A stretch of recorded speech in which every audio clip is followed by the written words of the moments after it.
My contacts are like burning my corneas. It's actually been a full week since I've filmed last. I think this is the longest I've gone without filming. I had a pretty bad infection in the back of my gums, and it got to a point where I couldn't even really open my mouth. So I had to go to an emergency dentist appointment. I got medication, they fixed it all up, but I'm still in the healing process. I feel like I should probably take more days off to like allow my mouth to heal, because there is quite a bit of pain still when I open my mouth, but I can't not work anymore. Honestly, I'm going crazy. I miss filming, and I have been thinking about filming this video all week, and I'm just ready to do it. I might be a little rusty, like fumbling over words and all that good stuff, but I'm back and it feels so good. I have a pretty fun one for you today. Well, fun slash, what's the word I'm looking for? What's that word? Not provocative. Controversial. That's what the word I'm looking for is. Basically, like a month ago, I opened up my Instagram questions to, oh, come on, how's it 8:30 already? Okay, sorry. So like a month ago, I opened my Instagram questions for people to give me some of the like general plant care advice that they see floating around the internet, Instagram, aeroid groups, whatever, you know, stuff like you can't pot without drainage, and it's bad to mist your plants, or only bottom water, stuff like that. Not even just generalized plant advice, but just like any plant advice that they see kind of being repeated and repeated and repeated in the plant community. And I just thought it would be interesting to kind of discuss some of them, and there were a lot that came in. I think I got probably 150 replies.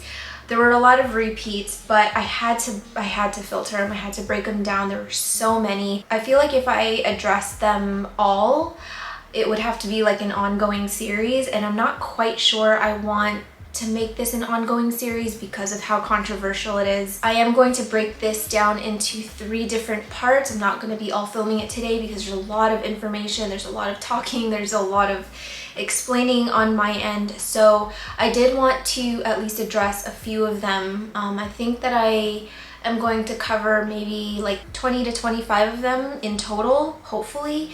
But yeah, this first part we're going to be mostly talking about things that have to do with watering, light, and drainage, I believe. I do want to preface this by saying this isn't a video where I'm here to like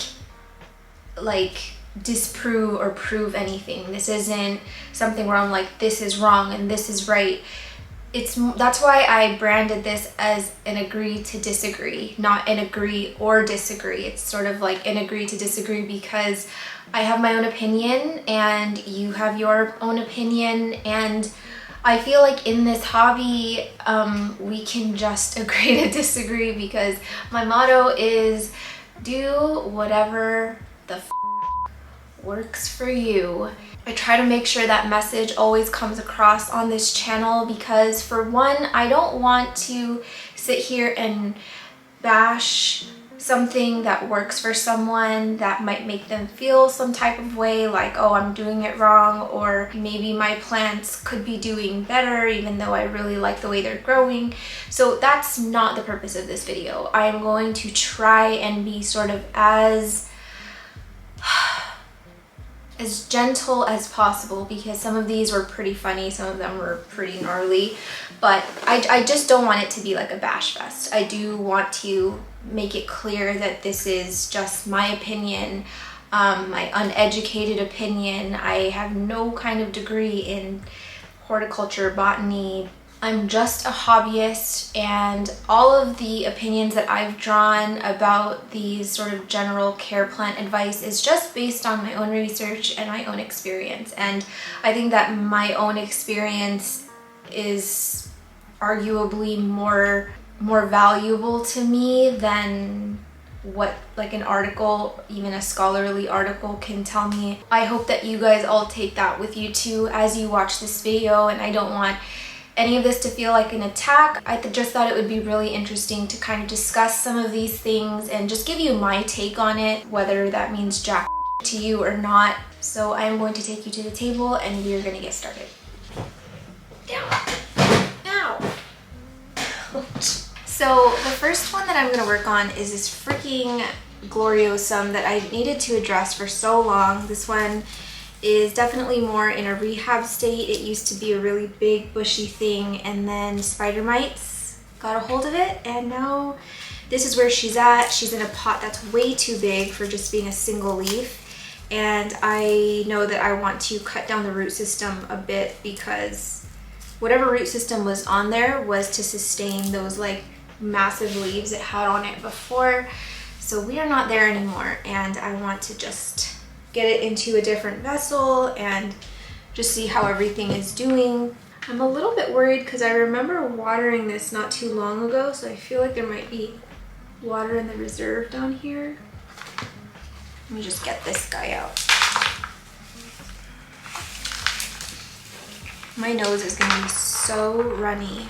Anytime I do plant stuff, my nose just runs and I'm just like so freaking sniffly the entire time. You guys don't even realize how many sniffles I edit out of these videos. The reason that there are so many cuts in my videos and it's not just one fluid thing is because I sniffle a lot and I say a lot and I take long pauses. So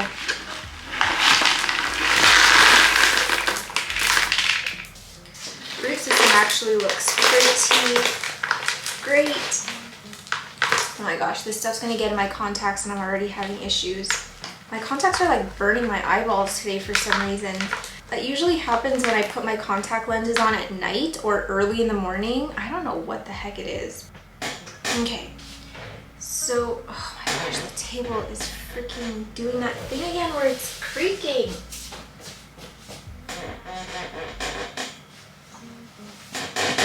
Hopefully that fixed it. There are 3 points in this category, which is light. So the first one that I got in was a snake plant specifically. A snake plant can thrive in low light. Keyword thrive. I actually got a comment a while back that said that I have like very good instincts about how to care for a plant. Like the instinct for caring for your plants come with, I would say, a lot of experience, especially when you're working with sort of the same kind of plant, like if you own a lot of philodendrons or you own a lot of anthuriums, blah, blah, blah. But truly, when I get a new plant, the first thing I do is like research pretty in depth about where it grows natively. I think that's where everyone should really start. Like if you want my opinion, my honest opinion, skip all those articles by The Spruce, skip all those articles by Gardening Know-How, skip all the articles by Apartment Therapy and all of those places that write these care guides, because I feel like if you start there, you're gonna get more confused.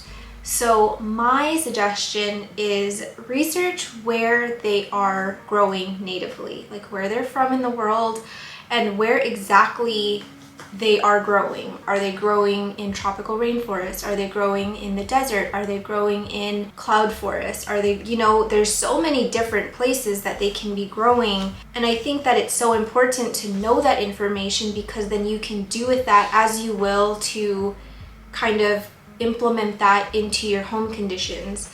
Keep in mind, obviously, it's not like we can totally replicate desert conditions and stuff like that, but plants are highly adaptable, especially the ones that are going into cultivation. They're built differently. I swear, they're built differently. And I just think that if you are trying your best to understand the light that it's getting in its native habitat, the temperatures that it's getting in its native habitat, I just feel like that will make you more comfortable in general caring for that plant. So snake plants are actually native to like the rocky, dry habitats in tropical Africa. And sorry, I'm just trying to pull off all this moss. I'm not sure if I want to keep it in soil or try doing passive hydro. But they can also be found growing in like subtropical forests and are also in like areas of full sun, as well as areas in full shade and living sort of under the canopy of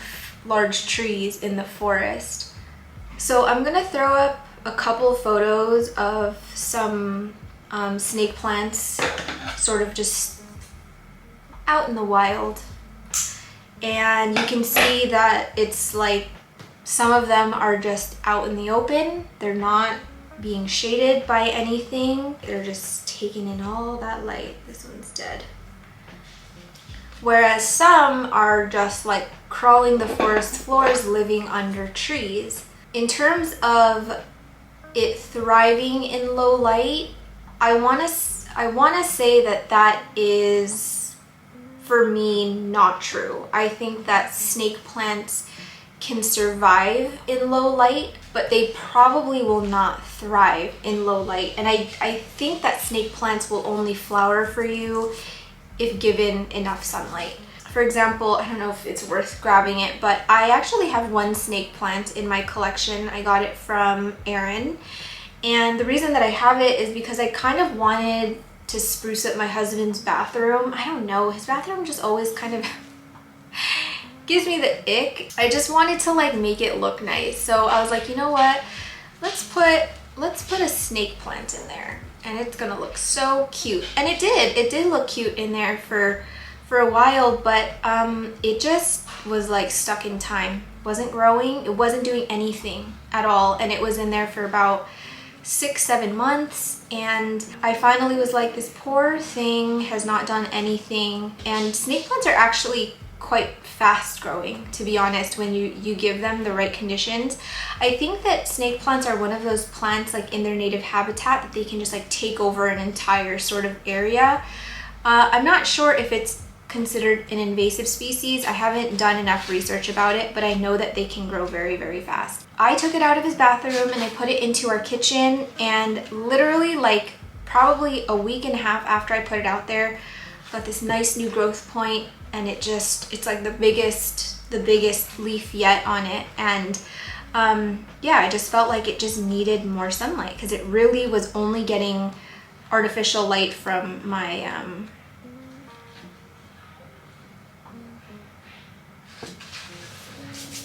sorry, I had to lecture Pudge a little bit because he was being too crazy. So since I was out there, I just grabbed the snake plant.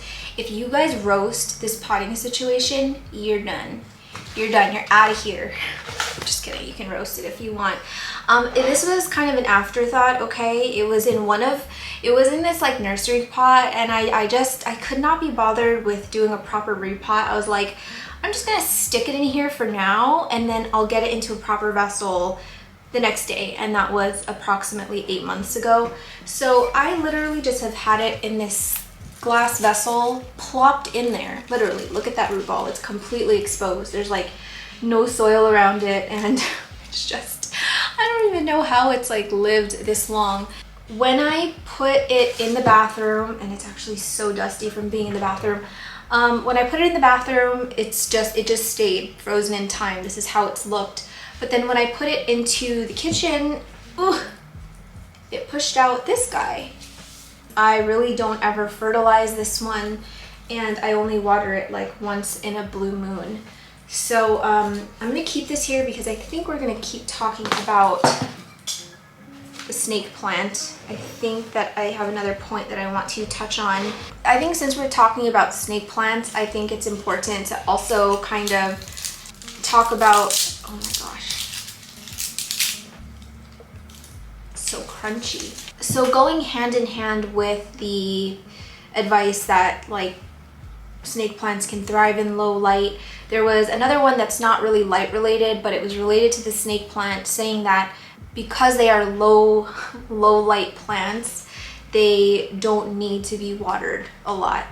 And I want to say that that is probably the biggest misconception about this plant.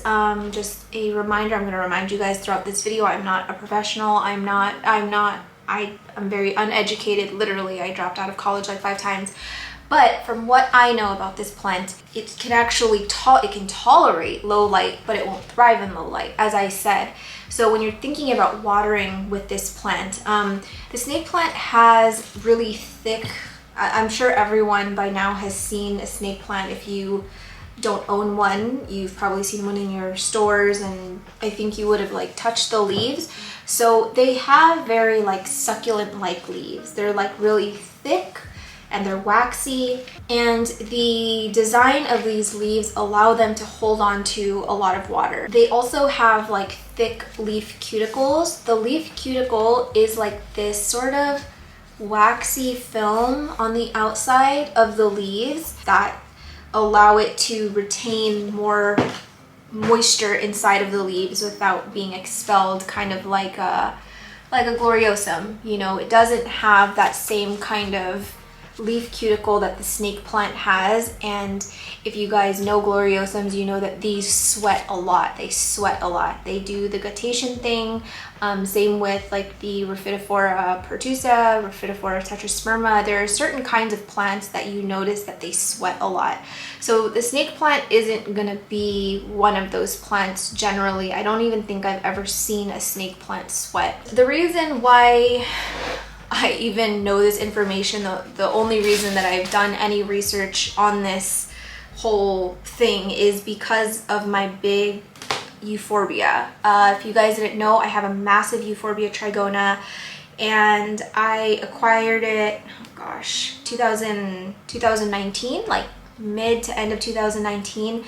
It was my first Euphorbia trigona. I have never owned one before. I didn't even know where to start with this plant. I did not know anything about it, nothing. And I had acquired it from a woman who had been growing it since any of her kids were born. So it was like 50 plus years old. She said she grew it from a little tiny plant and now it's this big old tree. And I don't know if that video is going up before or after this video, but I did film a like all the large plants in my collection video, which I featured in there. Obviously it's my biggest plant in my entire collection. So, oh my gosh, I have like dirt in my eye. So the care for the Euphorbia was very similar to the care of a snake plant. So what I learned in this whole rabbit hole trying to learn about this new plant that I acquired is something called CAM photosynthesis. CAM stands for crassulation acid metabolism. And it's a different kind of photosynthesis, different to the general C3 photosynthesis, which is something like the Philodendron Gloriosum would utilize. And the plants that utilize CAM photosynthesis are plants that you would find like in the desert, plants that you would find in dry regions, very high temperature regions, and plants that generally just don't have as much access to water as something like the Philodendron Gloriosum would have, right, in like a tropical rainforest. Cacti, bromeliads, succulents, and some orchids are classified under the crassulation acid metabolism photosynthesis. And yeah, if you just notice, all of those, like orchids grow up the sides of trees. They don't have terrestrial root systems, so they acquire a lot of their moisture and their nutrients through the air. You know, plants that grow like in the desert on the sides of rocks and stuff, like obviously they don't have as much access to water as plants in the rainforest. So I guess kind of put simply, CAM photosynthesis is a modification to the general C3 photosynthesis that allows these plants to conserve water. Obviously, for a plant that lives in a desert, something like that is very important because cacti need water. All plants need water. So it's important that these plants know how to kind of store away as much, ew, what is this? It's important that these plants are able to like store away water because they don't know the next time that they're going to get some. So that is what CAM photosynthesis is, and the reason that I bring this up is because the snake plant is a plant that utilizes CAM photosynthesis. Keep in mind, I'm going to try and explain this briefly and try and explain it to you like it's like you're 5. That's how I like things explained to me, and I don't really want to get too much into the scientific part of it. I just kind of want to give you sort of a general understanding of CAM photosynthesis and how I understand it. If you didn't know, all plants have a stomata, which are basically the pores in the leaf blade that allow carbon dioxide, oxygen, and water to enter and escape. So for non-cam plants, the stomata opens during the day. And we're going to talk a little bit more about that when I talk about misting. But the stomata opens during the day, and typically that's not an issue because non-cam plants are able to uptake water through the soil and kind of replenish water that way that's lost when the stomata opens. So non-cam plants like the Gloriosum, you know, it's living in a rainforest, the stomata opens, it loses all of this water, but it's fine because it's got this big old root system. It's a terrestrial plant. It's got water in the soil. It's probably going to rain in the rainforest, and it'll be able to replenish its water that way. So cam photosynthesis basically addresses that issue with water loss when the stomata is open during the day. So with cam plants, like the snake plant, it basically keeps the stomata open during the night instead of the day. So it's closed during the daytime, open in the nighttime. And the reason that it's better for them to open in the nighttime is because it's not warm. The temperatures are a lot lower, so evaporation is going to be a lot lower too, and they lose less water that way when they open at night. Sorry, I have to like not do anything while I'm explaining this to you because my ADHD brain's not going to be able to focus. Basically at night when the stomata opens, it allows CO2 to come inside, and it's joined by something called the PEP molecule. I feel like I should have like little, you know, things. Okay, here. This is our CO2. This is our PEP molecule, and here's the invisible stomata. So at nighttime, the CO2 enters the stomata and it's joined by the PEP molecule. There are a few other steps, I believe, like there are different molecules it comes into contact with before it turns into malic acid, but just simply once the CO2 joins with the PEP molecule, it does all these things, and then it converts it into malic acid or malate, and then that is stored away. So that's all happening in the nighttime. But in the daytime, what happens is these guys exit what is called the vasculoso or something like that. It starts with a V. They separate again. So the PEP separates from the CO2. This is the CO2, and the CO2 enters something called the Calvin cycle. The Calvin cycle is the thing that produces like the water, the glucose, and all of the stuff that happens during the light independence photosynthesis stage. So in the meantime, the PEP molecule that it was joined with before is back at stomata's door waiting for another CO2 to enter the stomata at nighttime. I really hope that made sense because I'm not good at explaining, and especially when it's stuff with science and things like that. But basically that is how these cam plants store water. So I guess with that said, the reason why it's advised to water your plants very moderately or not very often is not because of a light thing. I feel like in general, if you are keeping plants in low light, the need for water is going to be much lower than something that's in bright light anyway. But if we're just talking about the snake plant as it is, the reason why it doesn't need a lot of water is because it utilizes cam photosynthesis and not C3 photosynthesis. Naturally at nighttime, it's working really hard to be able to take in carbon from the air, and it's doing all the stuff inside of the leaf blade to make sure that it can store water inside of the leaves. So I think if you're constantly like drowning your plants with water, or you're constantly drowning your snake plant with water, then I really just think it's kind of like an overkill. Like it doesn't really need that much water because it's already storing some in the leaves. I think with snake plants, my rule of thumb really is just to kind of look at the leaves. Like I think that this one is probably overdue for watering now because you can kind of see like how wrinkly this is, whereas normally it looks really plump like this new leaf right here. Sorry, it's really hard to show you guys with this angle. So for one, I need to repot that. I might do that today. But two, yeah, it's just like look at the leaves and let them tell you if it needs water or not. But yeah, that's my little spiel on cam photosynthesis.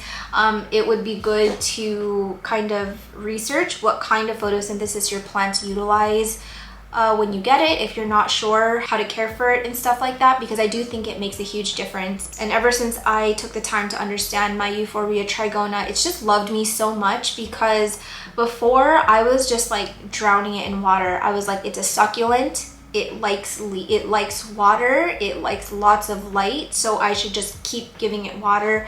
And I noticed in the first few months that I had it, I did lose a few of the little like spiky guys down at the base, and things were getting a little bit mushy. I had to repot, and it wasn't until I realized like, oh, I'm an idiot. So now I probably water that plant like once every, honestly, like once every 6 months. So like 2 or 3 times a year I'm watering it, and it's so healthy, it's so happy, and yeah, doesn't seem to have any issues. Sorry, one last thing, going back to talking about the snake plant. Remember that CAM photosynthesis is a process that allows a plant like the snake plant, like the Euphorbia, to retain and conserve water. It has nothing to do with the amount of light it's getting. So it's not to say that plants that utilize CAM photosynthesis don't need water.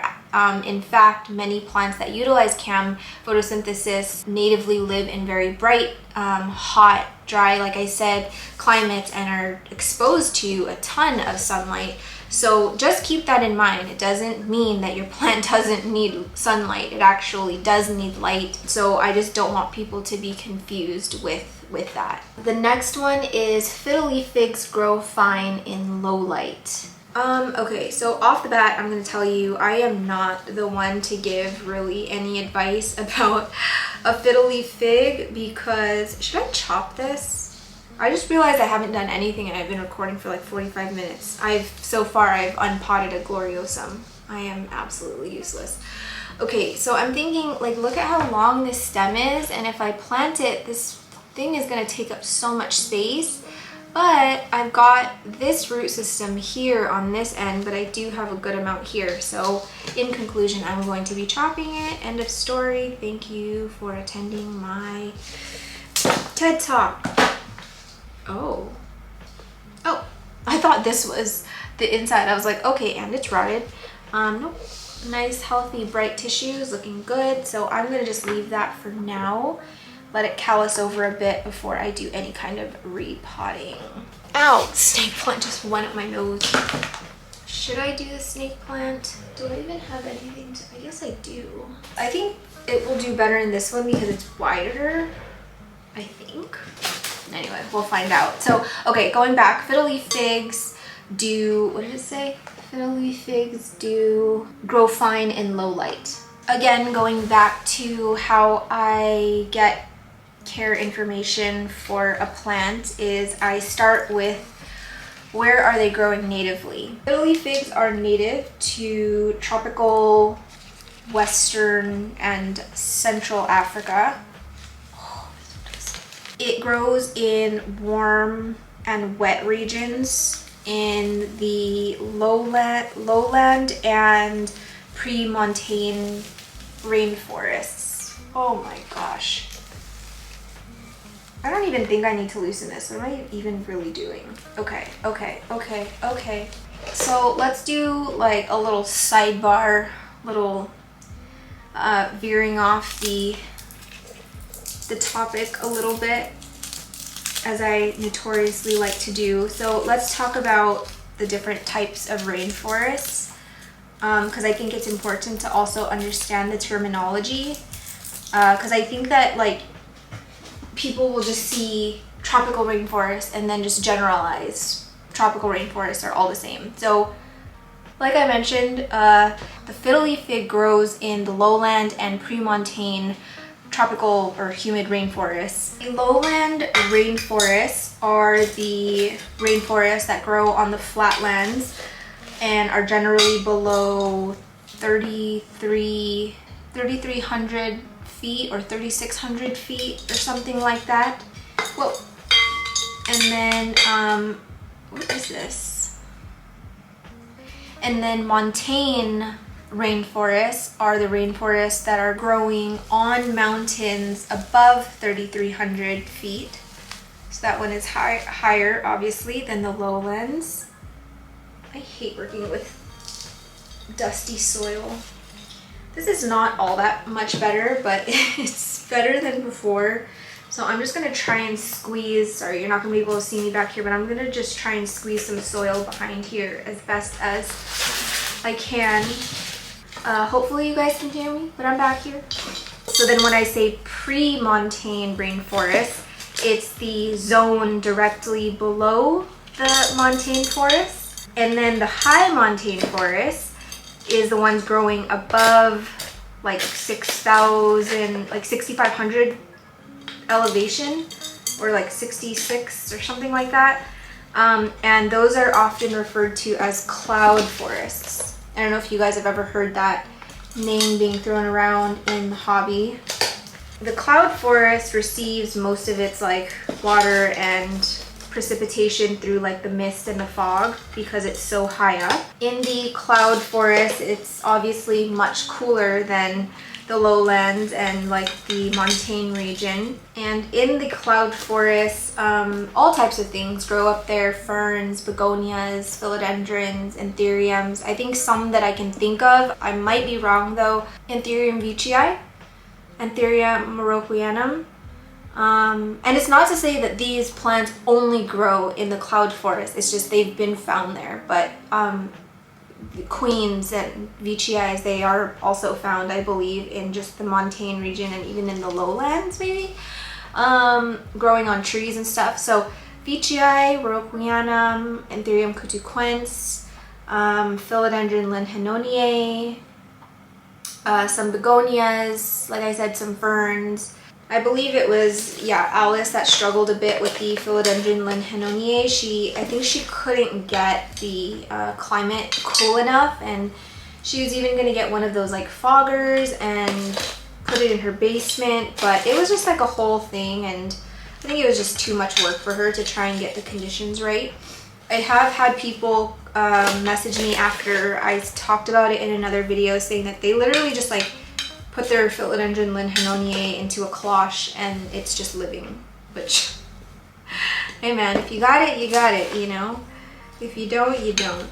So anyway, that was just my little sidetrack talking about different kinds of rainforest like elevations. But yeah, the Fiddly Fig grows in the lowland and the pre-montane region. I don't know if you guys have ever seen a Fiddly Fig in the wild, but they are freaking huge. They can grow like 30 feet tall and like 40 feet wide, or maybe I'm reversing it, 40 feet tall, 35 feet wide. I think the largest Fiddly Fig I have ever seen was at the, sorry, my voice is getting scratchy. I think it's the that big, huge mall in Edmonton. There's like a massive, gigantic Fiddly Fig growing in the middle of this area of the mall where there's just, the whole roof is just a just glass, so it's just so bright in there, and it's just getting direct light. And yeah, this centerpiece of that big area of the mall is just this massive Fiddly Fig, and I could not even wrap my mind around how it was so large. It's growing inside of a mall in Canada. It just absolutely blew my freaking mind. Hopefully this snake plant enjoys this. I am gonna water it because I do think it's thirsty.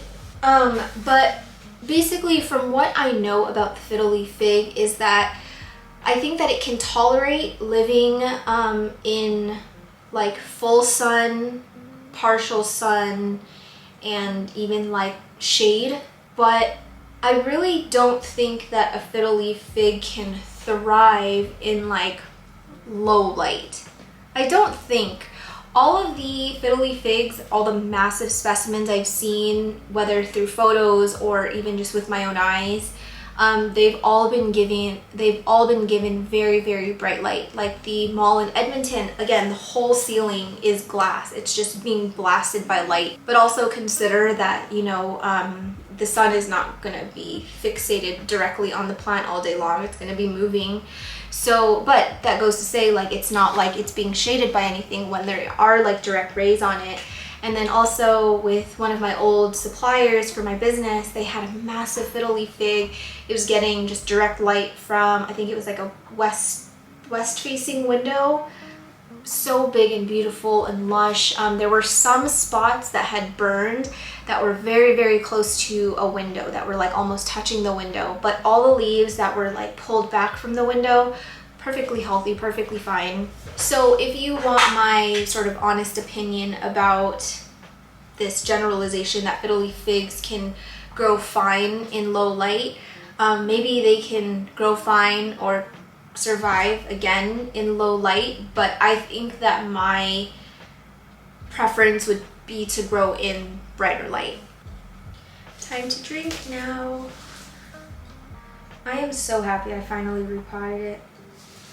I swear it's something that I've like looked at so often and I'm like, one day I'll water you, and then I just never do it.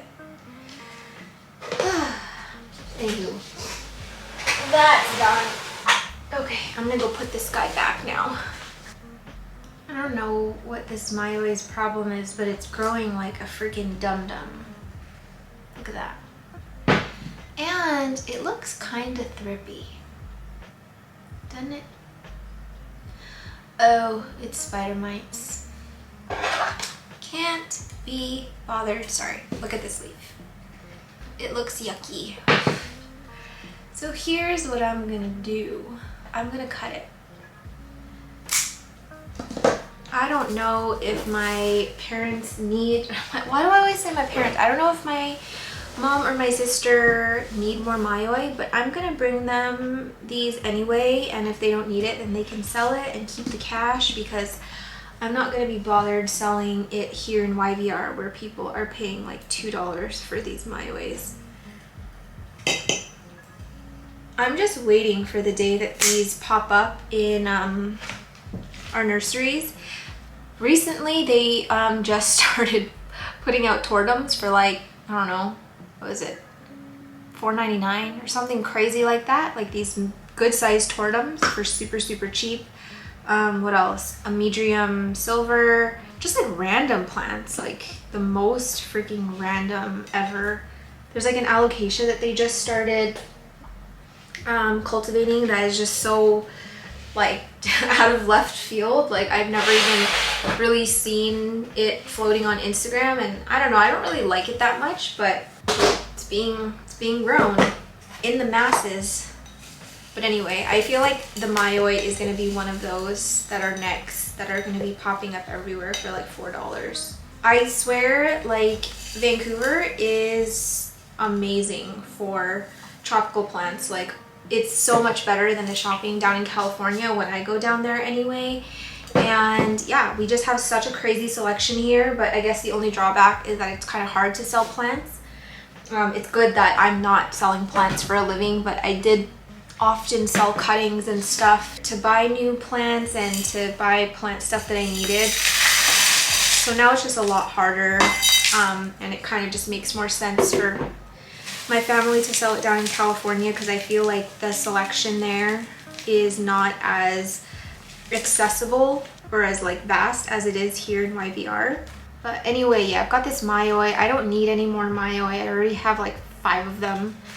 So I'm just gonna kind of prop these into smaller, more manageable plants, and then I'll bring it down there and they can do with it as they please. But I just need it out of my house because I need my freaking space back. I'm like so overwhelmed with plants everywhere, and I just really want to bring a lot to California if I can. Anywho, let's continue on with this conversation. I think there's one more thing that I wanted to address with the light situation. So another one I got was indirect sunlight is better for everything, and it goes hand in hand with direct light is bad for all plants. So let's just talk about the direct light thing for a second.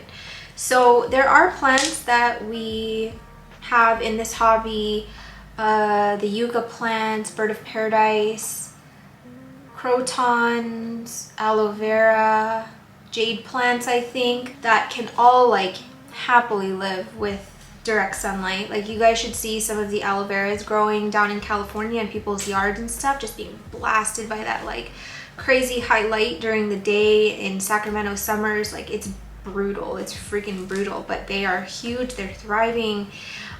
So I think to generalize and say that all plants will do poorly in direct sunlight is definitely false, because you have to think about, again, dry climate plants, hot temperature plants, cacti, literally living in the desert. So yeah, that's definitely a blanket overgeneralization, and I'm gonna have to say false, or like I don't agree with that one, or agree to disagree with that one. And then when we're talking about indirect light, or like bright indirect light, specifically talking about most of the aroids that we're growing, I would say generally for the most part, it's a good rule of thumb for a lot of the plants that we're growing, because if you think about where they are natively, they're in tropical rainforests, like we talked about.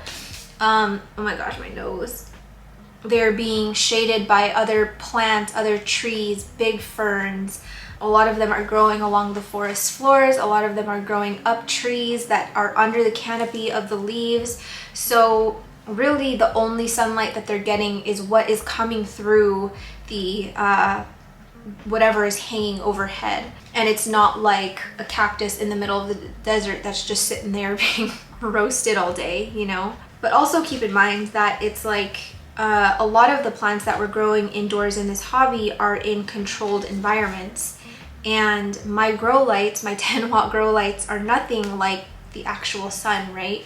So when they say like, oh, like afternoon sun and like the hot, bright afternoon sun, you don't get that with your grow lights. It's just getting whatever it's getting, the 10 watts throughout the day. So this is really only relevant to plants that you're growing, I guess, outside, or growing outside of grow lights. Like if you've got something near like a south-facing window, of course you're going to have that harsh afternoon light coming in. And I think it's important to just strategically place your plants so that they can withstand that amount of direct light a day. Like if you had a bird of paradise or a croton or like a ponytail palm in a south-facing window, the likelihood of that plant doing poorly there, given the right other conditions like watering and fertilization, whatever, it'll probably do fine there because they're acclimatized to having a certain amount of bright light. But if you were to put something like a fern in a south-facing window and it gets X amount of direct sunlight per day, yeah, it's probably gonna burn. It's probably not gonna do well. So I think when we're talking about the light situation, you have to assess it plant by plant. And you just also have to remember that plants in the wild, they all grow in different kinds of places. Like the plants growing in the cloud forest aren't getting a ton of light. It's really foggy up there. It's very cold up there.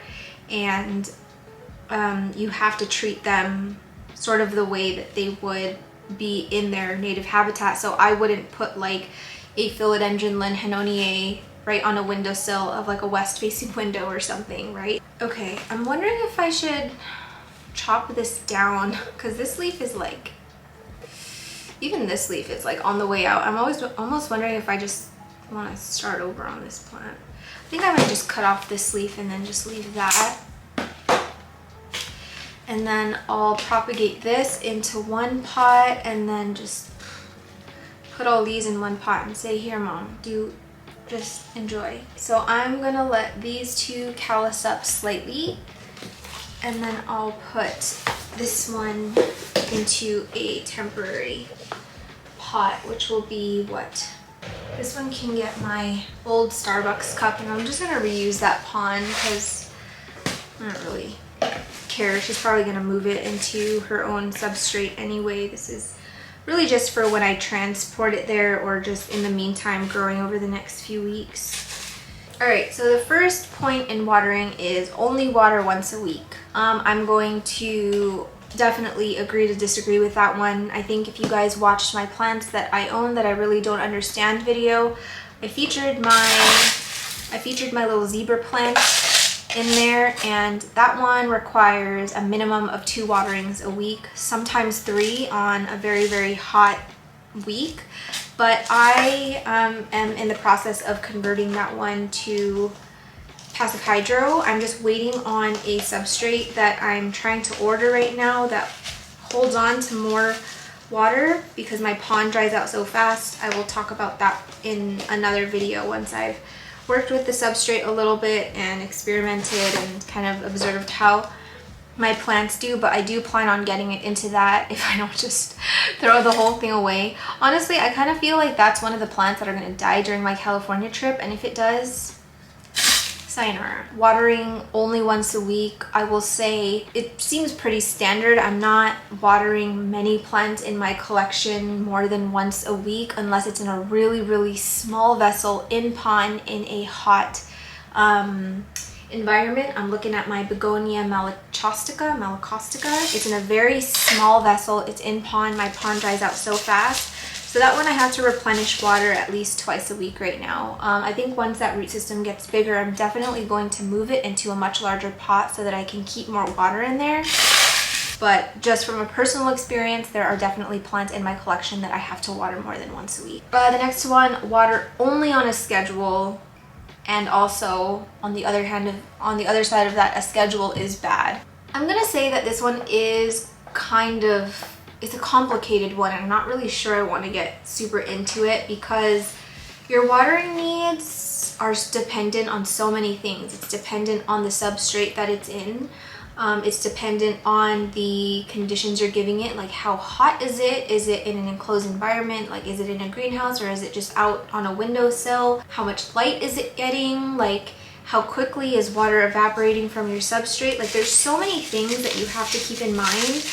It's not like if I have this Philodendron myoi and you have your Philodendron myoi, we can assume that the care is going to be exactly the same in our homes. The likelihood of that is probably very low. Like if I had mine in pond in a greenhouse, it's probably going to be a lot different than a plant that's like in, let's say, a super dense soil sitting on a shelf in your living room that's getting like just diffused light from whatever's in the apartment. I want to say in general, just the idea that you should only water only on a schedule or water not on a schedule. Really, I'm gonna say that that's an overgeneralization because of what I said. There's so many things to consider, and there are definitely plants that I have in my collection that could be water on a schedule. There are plants that I'm just like, once a week you're gonna get water and you're gonna be fine, but there are other plants where it's like it won't dry out as fast or it dries out too fast, and you just really have to take it on a case or a plant by plant basis. Make the call based on a plant. Wait, what? You just have to make a judgment call based on each plant. I think that's really all I'm gonna say about that. I'm so freaking over this Hoya serpens that refuses to just die completely and get out of my life. It has been these 3 leaves for so long. Part of me is like, leave it alone because it's still alive and it hasn't died. But another part of me is like, what even am I looking at? I'm gonna get it out of here. If it all dies back, then it all dies back. Let's see what's going on in here. The next one is only water when the leaves look droopy.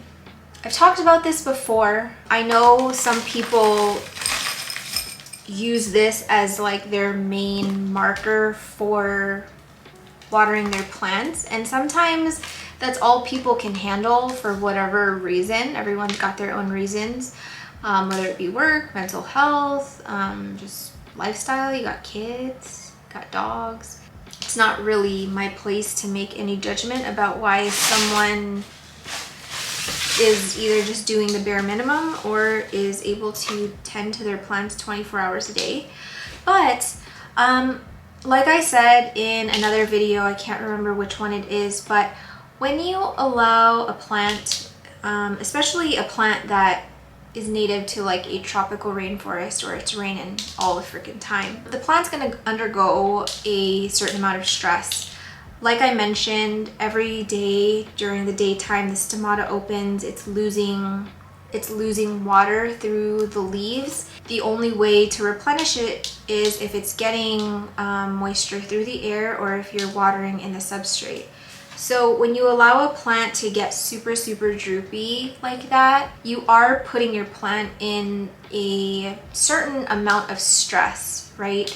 I think I used the analogy with humans. Like for you, you don't wait to drink water until you're just like so thirsty, you're dizzy, you're hyperventilating, you're on the floor. Like you don't wait until you're showing physical signs of stress, of dehydration to drink water. You usually drink water when you feel thirsty, right? And that's kind of natural. It's like, oh, I'm thirsty, I'm just gonna go drink water.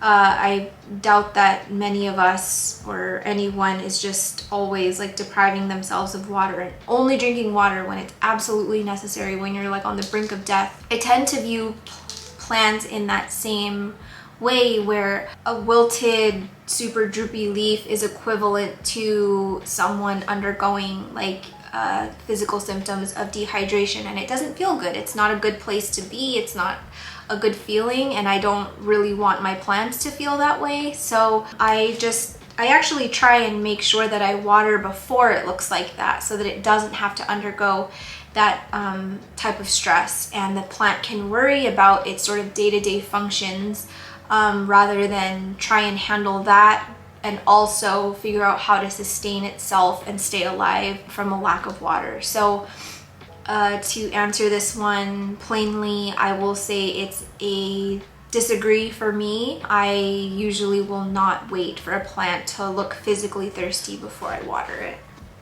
Next one is change propagation water once a day. I guess in theory that I don't really see the problem with that. If you have the luxury of changing prop water every day, like sure, why not? But for me, I kind of find that to be a waste of water and kind of a waste of time. I actually find that my props that have a little bit of algae growing in it tend to propagate a lot faster than the propagations that have just clean water all the time. But I will say that the ones in clean water are not rotting. They're just, in general, they do a lot better. Let's say if they are coming from like a rehab state. Like there was an anthurium that I recently rehabbed that I have in water. Because of how delicate it is in its current state, that's not a plant that I would just allow to get mucky and gross. In general, I don't really want any of my water props to get mucky and gross, but there is no freaking way you're gonna catch me changing prop water every day. I don't have the time, I don't have the patience, I don't have the memory to do it. Like I can barely just remember to freaking brush my teeth every day. There's no way I'm gonna remember to change all of my water propagations out. So that's a disagree for me, just on a personal level. It's not something that I practice. It's not something that I probably would ever do, but I also don't see the harm in changing prop water every day if that's what you want to do. We're just gonna put this little guy into a cup and hopefully it survives. I'm gonna get it into some brand new pond because that one is just really gross. Okay, next one is only bottom water or only top water. I'm going to talk a little bit about this in the category where we talk about drainage holes. I am going to address drainage holes a little bit in this video, even though I have a whole video dedicated to it. When you water a plant, whether it's in drainage or no drainage, there is going to be something called the perched water table inside of every vessel. It does not matter how small the vessel is, doesn't matter if there's drainage holes or no drainage holes, there's going to be an area of the pot that has a perched water table because of gravity and because of the capillary properties or capillary action. When you're bottom watering, you're relying on capillary properties or capillary action to bring up that water into the soil. And the water is going to sit mainly in that area where a perched water table would be if you top watered. So when you top water, you know, the water gets pulled down by gravity, capillary action brings it back up, and you have this area down at the bottom of the vessel where you've got your perched water table. So you're kind of going to get sort of the same product either way. The only difference with bottom watering is that you're not going to have the top layer of your substrate wet, or as wet as it would be if you top watered. But going back to what I said about how I care for plants, think about where they grow natively. A lot of the plants that I'm growing are native to tropical rainforests, and it rains from above, so I don't really see, for me, the point in only bottom watering. For one, I do no drainage for a lot of my plants, so I can't bottom water. I don't have time to bottom water my plants that are in drainage. Honestly, I just don't really see the point in only bottom watering. I think a lot of people who bottom water, I'm not really sure what the logic is. I know that like you can deter fungus gnats that way, because the fungus gnats will live in the top layer of the soil and they thrive in like wet conditions. So if you're bottom watering, you know, they're not going to burrow that deep where they need that moisture. So the chances of you having sort of a full-blown fungus gnat issue if you're bottom watering is probably a lot lower than people who top water. But again, if that's like the only issue that you're kind of thinking of when you're bottom watering, I don't think that it's worth it for me. I would much rather use products to deter fungus gnats rather than spend my time bottom watering. Leave it in the comments. I don't know if there are other benefits to bottom watering besides the roots getting water, but I don't know. Yeah, I don't know. I'm not a bottom waterer. I don't bottom water. It's not my thing. I've never really felt the need to do it. Leave your thoughts in the comments, all you bottom waterers. Enlighten us. And then again, going back to the other side of that, to only top water, I feel like you could say the same thing. It's like if bottom watering works for people and they like it, then I don't see why you should say to only top water. I don't know. Again, going back to my thing, just do whatever the heck works for you. So the next one is use ice cubes to water. Can you guys believe I have more myoids? What the heck, dude? No. No. No. Immediately no. Immediately no. There's too many. There are just too many myoids. Get them out of here. What is this root system? No. No. No. Simply no. I'm thinking I'm gonna put together a little mystery prop box for my mom again. I did that last time for her, where I just stuck a bunch of my props that I didn't want to deal with in there, and just let her kind of see what it turns into. And the reason I don't feel bad about doing that is because, one, she shares a lot of her props with my aunts, and they are always just rummaging through her collection, so it's kind of nice. I think last time she got some like elbow epis from the prop box. I think she got gosh, what did she get? She got a few goodies. Soderini. I think she also got like a little majestic. So yeah, I think honestly I'm gonna like chop this bottom one off here, and I'll just add this to her little mystery prop box area along with some other goodies from my collection, and it can be a surprise every time. But I'm gonna pot all of those myoids together so that I can transport them together. Ugh, this is that freaking plant I was supposed to give away. I just don't want to spend the time to set up a pickup.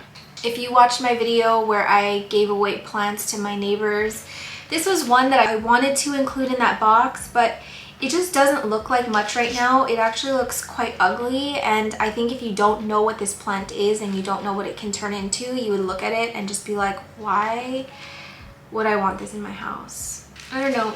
Actually, let's just do it right now so that I can get it out of the way, can hold myself accountable because you're watching me. So I'm just gonna post it in our local group right now, and I will deal with the pickup because it's just, I can't. I don't want to hold on to this anymore. I'm not even kidding you guys. I feel like I'm having like an allergic reaction to something because my face is starting to feel puffy and I'm getting tingly and my eyes feel swollen. But I was feeling like this before I started any like plant stuff, so I don't know what. I just had pasta for dinner. gluten? No, it's gluten-free. Either way, I'm highly uncomfortable right now.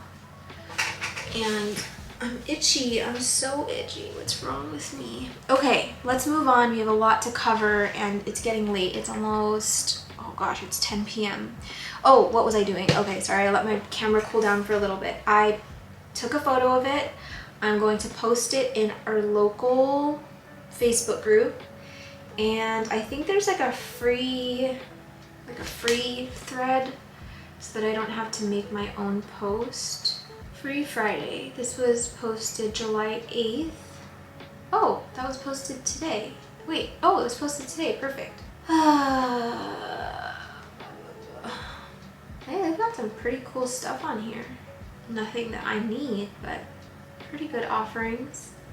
Okay, so I'm gonna post this fern leaf cactus pick up in before the end of the weekend, preferred. Okay, and then I think I'm also, since we're here, I'm gonna post all of these exotica propagations as well. I wish I took a photo before it got dehydrated because it was actually looking quite good, but now it's looking a little sad. Okay. Exotica, I should have just put this in the same freaking thread. Exotica cuttings, pick up in. Okay, hopefully someone snatches these up. If not, I will probably just put these in the lobby of my building and say, if you need help, if you have questions, just message me. Where do I want to put this? Where do I want to put this? Where do I want to put this? Okay. Next. Really didn't want to deal with this one, you guys. What do I do with this? Here's the thing. None of my family members want a Campo anymore. This one was exposed to spider mites, although I don't think it ever had an active case of spider mites. But I'm just really honestly going to assume that at some point all of my plants had spider mites, and I don't want to be dishonest about that. I can say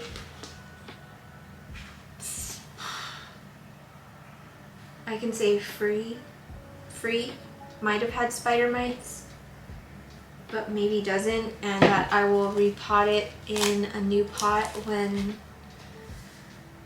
someone claims it. I really love the Campo. Do I even have one anymore? Maybe. The heck is my Campo? Campos are fun, but I think I've also come to realize that it's not a plant that I actually like need in my collection. Hi, do you want to say hi? Come here.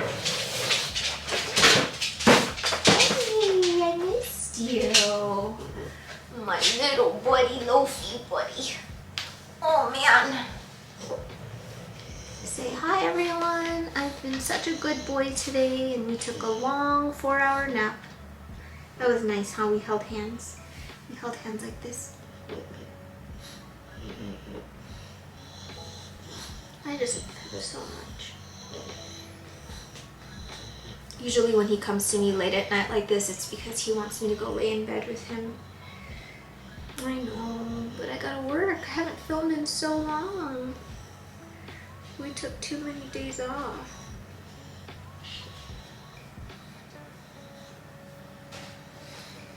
Where's Daddy going? Where's Daddy going? So I'm just gonna leave this as I've been leaving it. I can't. I've done too many rehabs. Let's do something fun.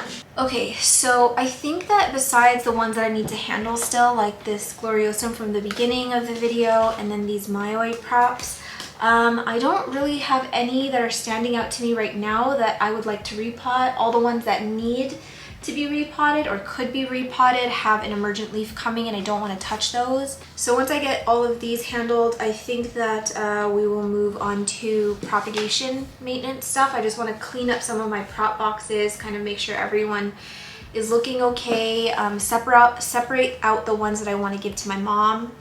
And then, yeah, we'll see what else the night has in store for us. But what am I going to pot this Gloriosum in? Gloriosum, as much as I really don't want to do this, is going to get a pot with drainage holes. And I'm not going to reuse this soil, but I am going to just pot it on here so that it can fall into there. I have my little callusing hormone, which is just equal parts sulfur dust, cinnamon powder, and brooding hormone.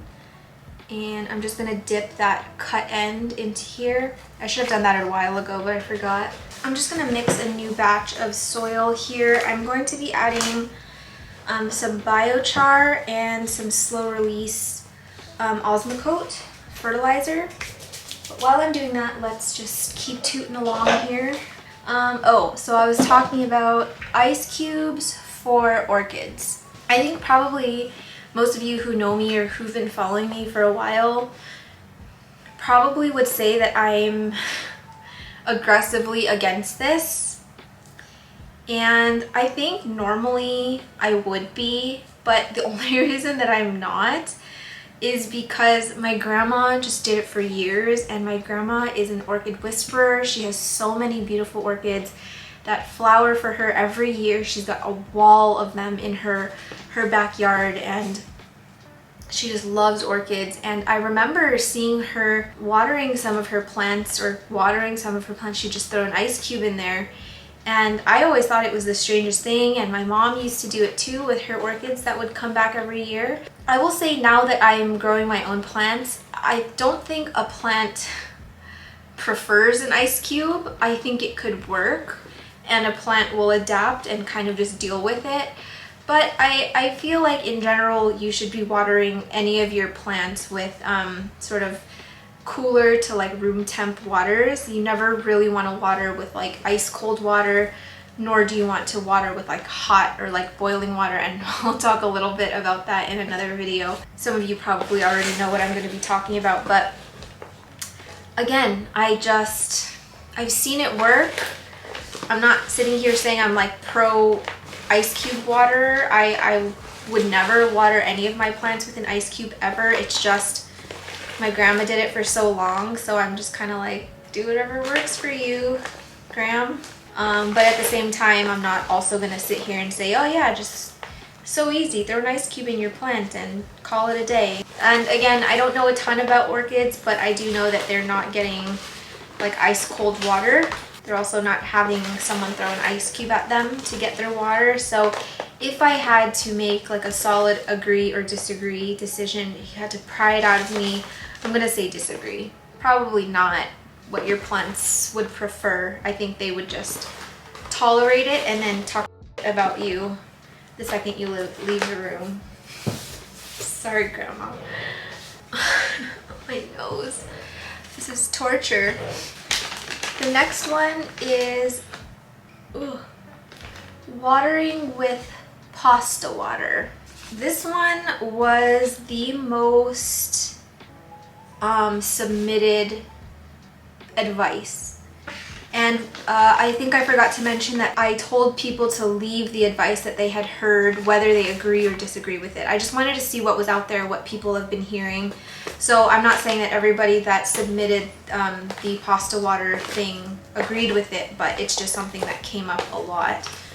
So before we talk about pasta water, let's talk about sort of the basics of, sorry, I'm going to be scratching my nose this whole video, is the basics of photosynthesis. Photosynthesis is the process where light energy is converted into chemical energy or sugar. I saw a bug, a big one. Where did that come from? Ah! Oh. It looked like, oh god. It looked like a long little centipede looking thing. I don't like bugs. So when it's converted to sugar, your plant is going to use that for stuff like respiration and just for overall growth. But some of those sugars are stored away and converted to starch. And I think that's kind of where this idea comes from, to water with pasta water or even water with rice water, because the water being pulled from your pasta is going to be very, very starchy. I'll say off the bat, before I forget to mention this, if you are watering with pasta water, I really hope that you're not adding salt to the water. I hope it's at least saltless. But so I guess if you're looking at this just directly as it is, watering a plant with starchy water seems good for the plant because plants utilize starch for energy, for growth and stuff like that. But from what I know, the nutrients in fertilizer is in a form that the plant can use readily. I think you can see that on some fertilizers. So this is my liquid gold leaf, and it says here on the side, unlike other NPK fertilizers, liquid gold leaf nutrients, sorry, I thought my camera was overheating. Liquid gold leaf nutrients are fully soluble and readily available to the plant with no inferior chloride salts that cause scorching and high EC levels. So you'll see readily available. Ugh. So basically the nutrients that are inside of fertilizers are ready to use and are basically in a form that is in the form of like ammonia and anhydride or something like that. Basically they're solid particles rather than a liquid. And when you fertilize with your plants can readily use those nutrients, and it's in the form that the plant needs to be able to uptake it into the plant. Whereas if you're adding something like starch water that's like protein derived in liquid form, I think it's different. I don't think it's the same concept as using something that has been processed like this, that's ready for the plant to use, or else everyone would probably just be fertilizing with rice water and starch and pasta water and not be using all of these you know, crazy fertilizers that we're using to make sure that our plants are getting like a balance of all of the nutrients that they need. I'm just kind of thinking of it from a long-term perspective. Like if you're always watering your plants with things like pasta water, rice water, I've even heard of like using egg water. I think that over time, I would imagine that your vessel would become very moldy. Not that like that kind of mold is really going to be harmful for your plants, but I'm sure it's probably not going to look very nice, and it's probably not going to smell very nice either. So yeah, I guess that would be my main concern, is that like things could just get yucky in the vessel really fast. Okay, so I've really wanted the Lomi composter for a long time. There's just no way I can afford it. I'm not going to spend that much money on it. That's not the income bracket I live in. I'm just not going to do it. So I was like, you know what? I've got this balcony that I'm not using that has literally nothing on it, and why don't I just get into composting and I'll just do it myself. I don't need this freaking $400-500 whatever composter, even though I really, really love it, and if I had the money I probably would buy it. In a nutshell, that didn't happen. It was too much work. I think that it would have made the balcony smell, and I didn't want to get in trouble by council in our building or strata in our building. But, you know, I did a little bit of research on how composting works. It's like a whole other science. There are like composting enthusiasts out there. I was going down like forum rabbit holes and just reading everyone's experience. And it seems like a really, really fun thing to do, honestly, but I just don't think that I have it in me to do it. So I ended up not doing it. But in that sort of research, I think that it would actually be, beneficial to add that pasta water to your compost that you're going to compost into dirt, rather than just adding it directly into your plants. I guess if you really want to use pasta water and you want to use your leftover water, then I think that would be my recommendation. Just because I don't know, I could be wrong, but I don't think that just adding starch to your plants is going to do anything, because it's not in the form that the plant needs it to be in to be able to use it right away. So it's really just going to kind of be sitting there in the substrate, not doing anything besides creating mold and other yucky stuff. But of course, this is for indoor gardening. I don't know if it's true for like outdoor gardening, like if you're growing like herbs and veggies and stuff, if like using a starchy water would be good. I don't know. I will likely never do that with my own plants. It's a no for me, but again, what do I know? Oh, I hate drainage holes. And now I need to figure out what I'm gonna put. Oh yeah, I was gonna put these in my Beebs brew. And I think I'm just gonna use some old pond that's like not clean, because again, when I go to California, I'm gonna just transport all of these bare roots. Let's talk about the next thing. Watering at night will cause root rot.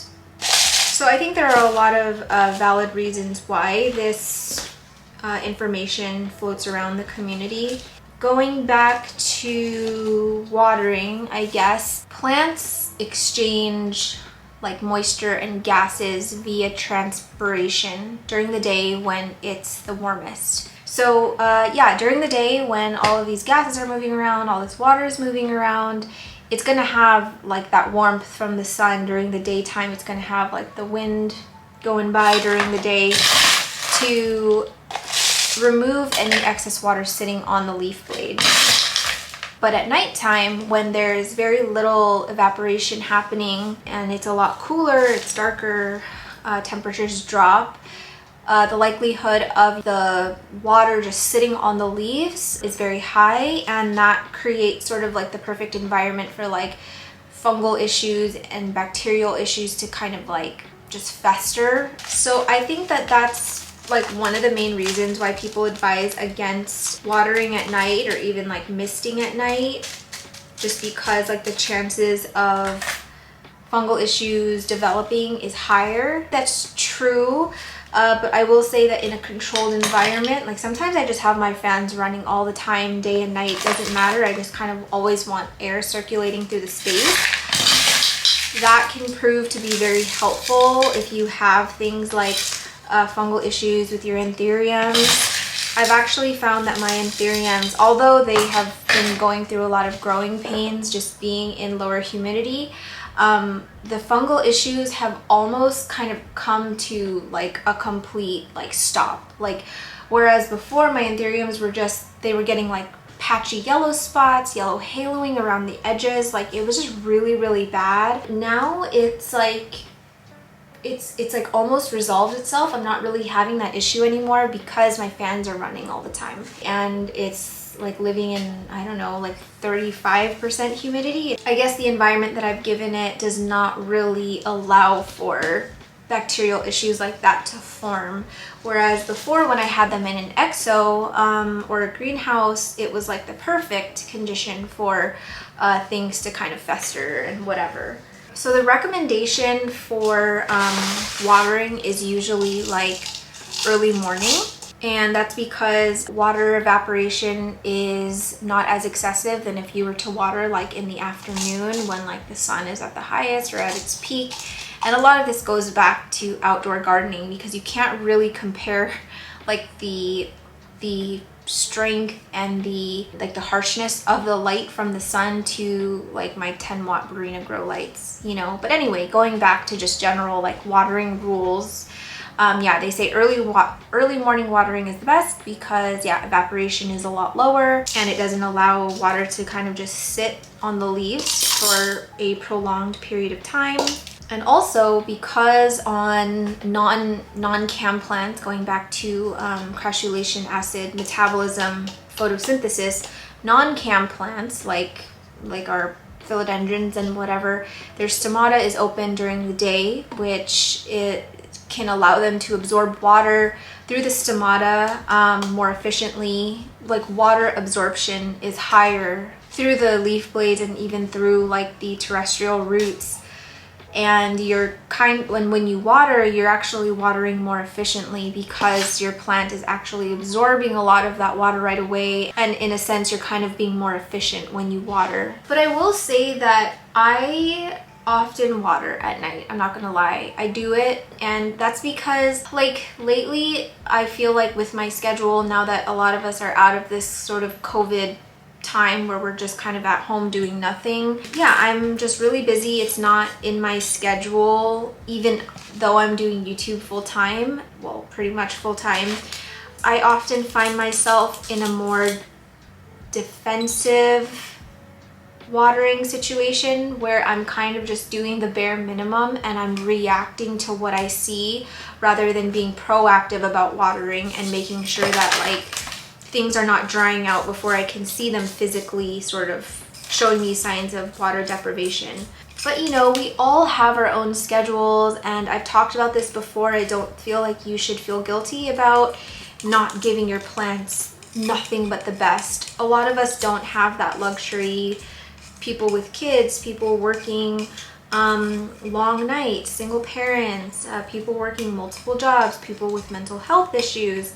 There's a vast number of reasons why you are just always sort of behind on watering, and I don't judge anyone that has that method of plant parenthood.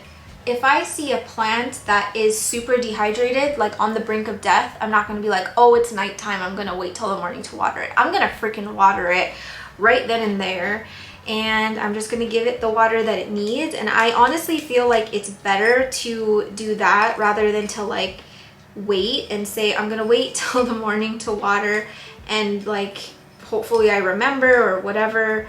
That's just another night that the plant is going without water and in that very stressed state. So my uneducated advice again would be, if you see a plant that desperately needs water, I would say just water it. Doesn't matter what time of day it is, give it water. And if you can have like, again, like circulation, airflow, that's going to help a lot. And I really recommend using computer fans, and I'll leave this as a note for me to include the ones that I'm using in the description. The thing with the computer fans is it's kind of unlike the normal fans, where when it's running even on high, like your leaves are just going to be blowing all over the place. It just completely depletes humidity. The computer fans has like a very specific kind of like air that it pushes through. It's like, it's enough that you can see, sorry, I keep looking over at my plants. It's enough that you could see the leaves sort of moving around a little bit. You know that the air is being circulated, but it's not so aggressive in that it just depletes all the humidity around and just kind of makes everything super dry. So computer fans would be my recommendation. I prefer them more over those like little USB tabletop fans that they're selling. Sometimes you see the ads for them. A lot of those kind of take a crap after a certain amount of time, but I find the computer fan to be very reliable. The longevity of them, in my opinion, is a lot longer. I use it both in my tent and outside, and I just can't recommend them enough. So that's my suggestion if you want to start using fans, but you don't want to use like a big fan, or you don't like how the small fans are. They're really loud too. The computer fans are much quieter. I actually have just these ones running right now. You might be able to hear it in the background, but again, it's not enough that it's like you know that there's a fan running in here. You can't really hear it unless you're up close. Just to refresh your memory a little bit, I'm going to be going through my props and seeing who's gonna go to California, who's staying with me, see if any need to just be kind of handled or thrown away. I don't really know, and I'm feeling a little bit overwhelmed. Oh no. Oh my gosh, I totally forgot this was growing in here. The tiniest little mangled looking soft. Oh my gosh. Oh my gosh, it's soft. It's okay, it has its own stem. It's fine. This is an Anthurium Dark Phoenix. This is the one that's supposed to be going to my sister.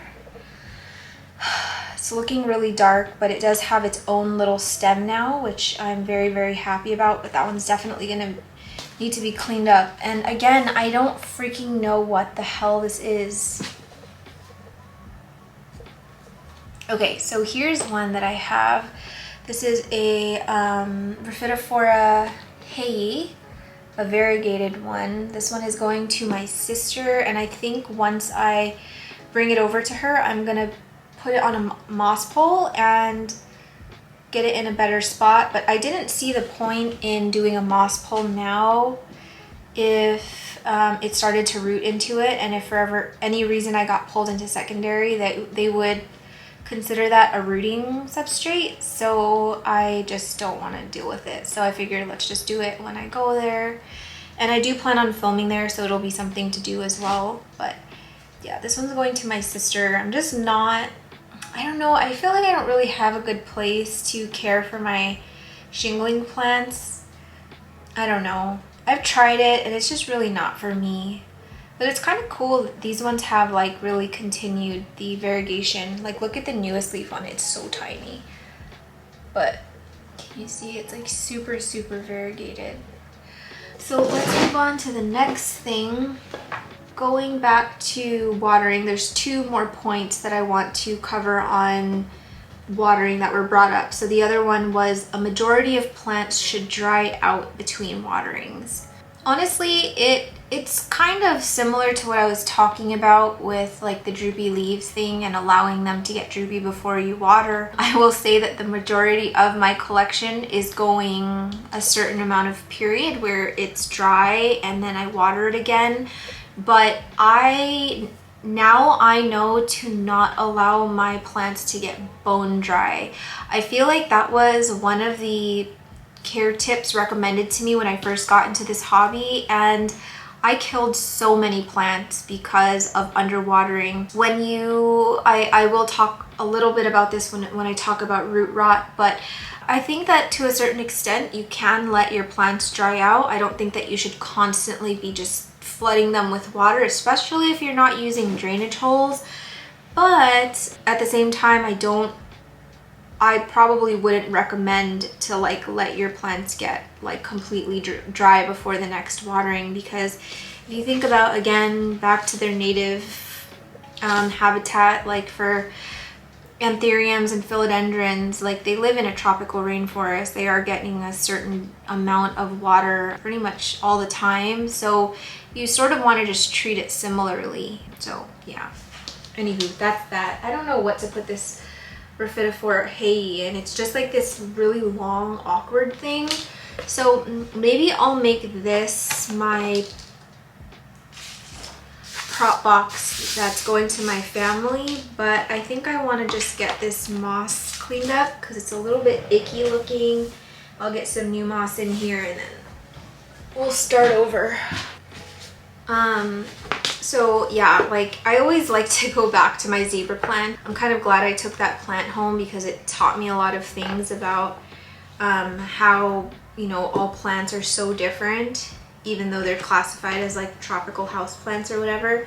So yeah, like my zebra plant, if I allowed that one to dry out even a little bit between waterings, oh my gosh, the leaves would crisp up, it would just get so floppy, the leaves would drop. So that is one of those plants that I feel like could be watered on a schedule. It's like, it doesn't matter if the soil is still like wet, like it's like just watering on a schedule, making sure that it never dries out is what that plant wants to be happy. And honestly, it's been happy ever since I kind of started to understand it more. But I think to say that like all plants do better when you let them dry out between waterings, I really don't think I could agree with that, because like my alocasias live naturally in like wetter, sorry, sticker's bothering me.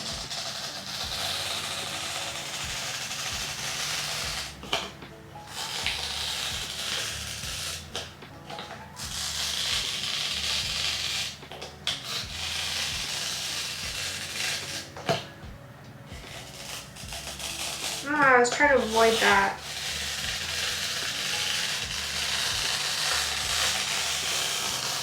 I knew. I was trying to avoid this whole thing where there's like sticky residue left, which is why I was peeling it off so slowly. Got so freaking close, but not close enough. Okay, so frick, what was I saying? No, what was I saying? What was I saying? I was talking about watering. Is that a predatory mite? Come here, little fella. Come here, little guy. I don't think that's a predatory mite. Abort. Poor thing trusted me. What was I saying? Yes. I really don't want to watch it in the playback of my camera because I'm gonna have to move it. So I hope I finished my point. The majority of plants should dry out between waterings. I said agree to disagree on that one because yeah, personally that hasn't been my experience. Anyway, probably never gonna remember until I'm editing this, and then it's gonna drive me crazy, whatever. Similarly, people said water when the top 2 inches are dry. I'm going to say agree to disagree on that one, and this kind of goes into the other thing I want to talk about, which are drainage holes. You guys know I hate drainage holes, and I love my no drainage vessels, even though there's so many drainage hole crusaders out there that like to tell me how to grow my own plants on a weekly basis, and I always say just let me do whatever the hell I want with my own plants. So one of the first ones that were mentioned in terms of drainage holes is that using rocks as drainage does not work. I've actually never used rocks as drainage, but I know a lot of like old school growers have done that. There was a man that I met, his name was Frank, and he has been an arid grower for so long. I bought one of my really big monsteras from him. He had it growing for like 25 years or something, and it was always in a pot with no drainage, and he used rocks down at the bottom. And oh my gosh, I will never forget how heavy it was to transport that monstera because there were so many river rocks at the bottom. But he swears by it. He says he's been doing it for decades. It's just one of the things that he loves to do. I will say that the reason that are these predatory mites or what? I think they are. Look. It's crawling around on there. Do you see it? It's right there. I think that's a predatory mite. He's lost. The reason why I have not used rocks as a drainage hole layer is because of how heavy it is. And also, rocks don't have the same sort of capillary actions or capillary properties as leca does, where it wicks moisture upward. So for that reason, it's a no for me using rocks as drainage. But I think before we even talk about this, it's important to mention that using leca at the bottom of a no drainage vessel is not a drainage hole hack.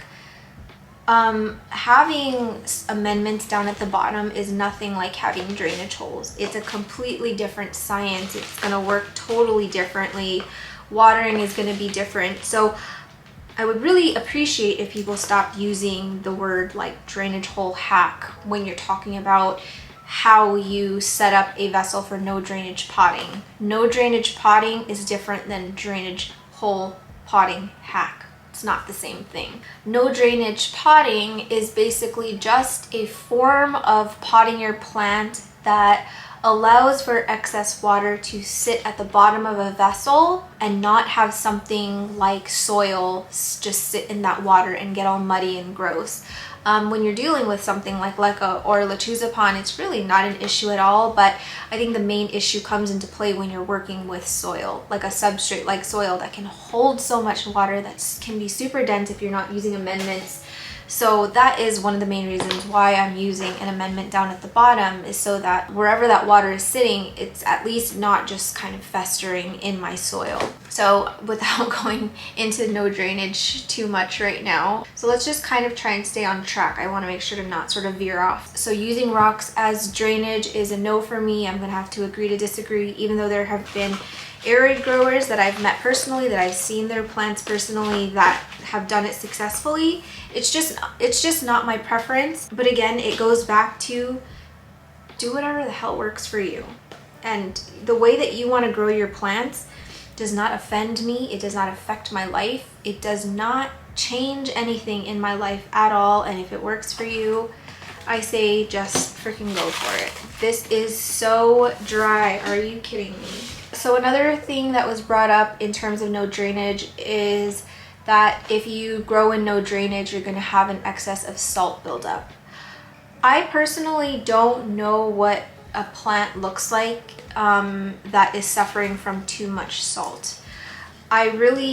I see a lot of people talking about salt buildup in plants, but I rarely honestly ever see any. Oh, this is hollow. Look.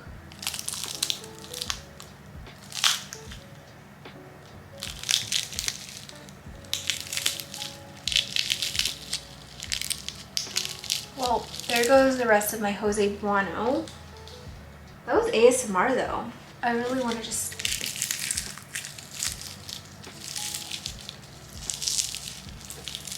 Oh, that's so nice. Poor sad Jose Bueno.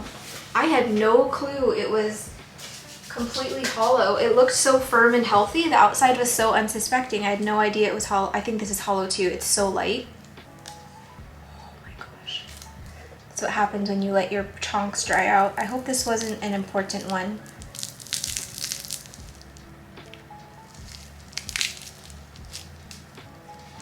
Dyed. Well, that solves a lot of my propagation issues. This one feels firm still, but a little on the dehydrated side. No clue what that is. This one looks parched as all hell. But it's got the tiniest little plant growing from it. What even are you, guy? Just give up. It's okay. You don't have to go on. It's fine. You have nothing to prove. Oh my gosh. It's funny because this thing is relying on the tiniest little stem with the tiniest little root, and I almost want to save it just because it's had such a will to live. So we're gonna just try get that in there.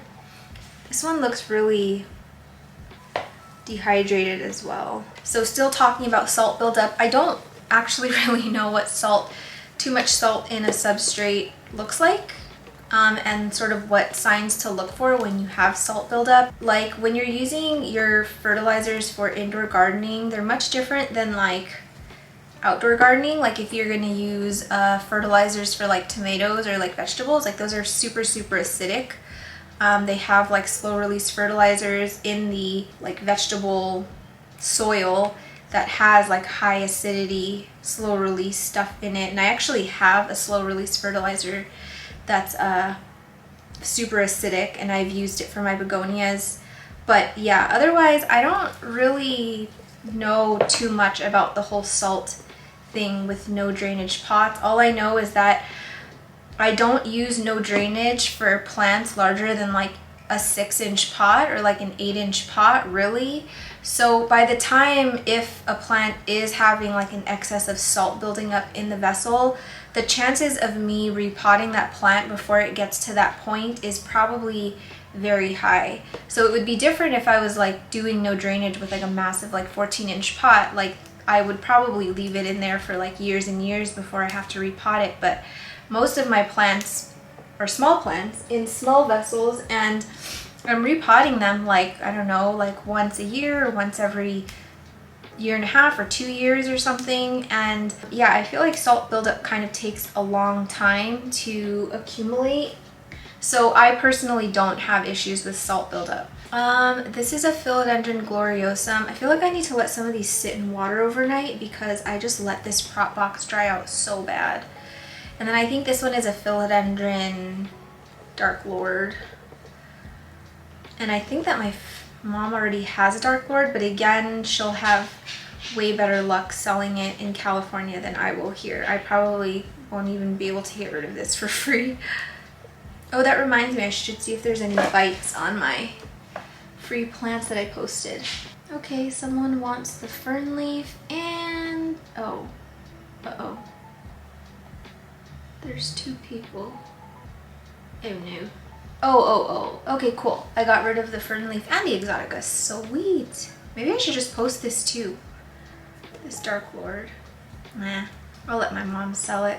So yeah, that's enough of salt buildup. Kind of a boring topic for me, but I just wanted to address it quickly because it was brought up multiple times. Don't layer substrates because of the perched water table. I've got thoughts on this, guys. I have thoughts, and I watched this video on YouTube about the perched water table. I just kind of wanted to see what the other side was saying in terms of like people who advise against using no drainage pots. If you guys don't know what a perched water table is, all vessels have a perched water table. The ground outside has a perched water table, but in general, everything that you have potted in a pot has a perched water table. A perched water table is a layer of your amendments that have the highest water concentration in it. So when you water a plant from the top, gravity is going to pull it down, but capillary properties are going to keep a certain amount of water in this layer of the substrate as much as it can hold, kind of like a sponge. I have a demonstration for you. So I've got 3 different little things here. So the first one is a no drainage pot with leca down at the bottom and like soil straight from the bag. Similar setup, leca down at the bottom, but I have my aeroid mix. You can see how many amendments are in there. And then I have a pot with drainage that has just regular aeroid mix, not as chunky as this one, because this is my no drainage aeroid mix, whereas this is the aeroid mix that I would use for a plant with drainage. So I'll use this as an example. Actually, this one's dripping. Let me use this as an example. So again, the perched water table, you can see, I hope you can see it. It's right here. Right along here where you see it's the darkest. So I watered from the top, it fell down to the bottom. I've got excess water sitting in here that could not be held by the perched water table, but it's gonna hold a lot of moisture right here because of gravity. Same thing with here. You can see how much lighter it is up at the top. Oh, glare. Whereas right here, there is a perched water table that's holding a lot of moisture. And regardless if you have drainage holes or not, so this is the drainage hole plant, the perched water table is right here. And the argument with using drainage holes versus non-drainage holes is that your perched water table with your plant in drainage or without drainage is going to sit a lot higher than your plant without drainage. What? The argument is that plants with no drainage is going to have a higher perched water table, especially if you're using a amendment like leca down at the bottom, versus a plant with drainage that's going to have a perched water table that's a lot lower. The sort of idea behind this is that the roots are going to be further away from this perched water table, whereas on here the roots are going to be so much closer to that perched water table. Here's where I don't really understand the argument between how a perched water table is different in drainage versus no drainage. Let me grab a plant for you. Ugh, of course I choose the freaking largest plant. This is my Philodendron pastazanum. This plant is growing in a chunky soil mix with drainage holes. You can see here that the roots are growing everywhere. They're growing all the way down the bottom. I'm pretty sure it's getting close to starting to come out of the bottom. I can see a bunch of roots down here at the bottom. But in general, your roots aren't going to just grow in the top layer of your soil. It's going to utilize the entire vessel. So regardless if your perched water table is all the way down at the bottom, all of these roots right here would be sitting in that perched water table, even if it is in drainage holes. I really did not want to have to take this plant out, but I will do so for this video. This is my Philodendron Florida Beauty that has been growing with no drainage for forever. It's in leca and soil. So you can see it's a freaking, she is healthy. This is one super healthy plant. Like, I don't really know what else to tell you, but I want you guys to take a look at these roots. I'm really gonna try to not throw shade here. This is not what this video is about, so I'm just gonna collect myself. We're gonna be gentle. I watched a video on YouTube about the perched water table, and The example that this person gave to show how the perched water table is so much higher in no drainage pots, she didn't use the greatest example. I feel like she wasn't really doing the actual method of no drainage potting justice. So in her vessel, she put the leca like all the way up to here and then had soil up here. In no drainage potting, you would really, based on how I've taught how I do no drainage potting, I would never let the leca be even half of the vessel. It's always a quarter. That's what I always say, a quarter of the vessel. Even this, when I poured it in here, it's a little bit too high. I would probably not even add that much in a vessel this large. So you can see in this vessel size, I've got only leca down here. So my perched water table is going to sit right here.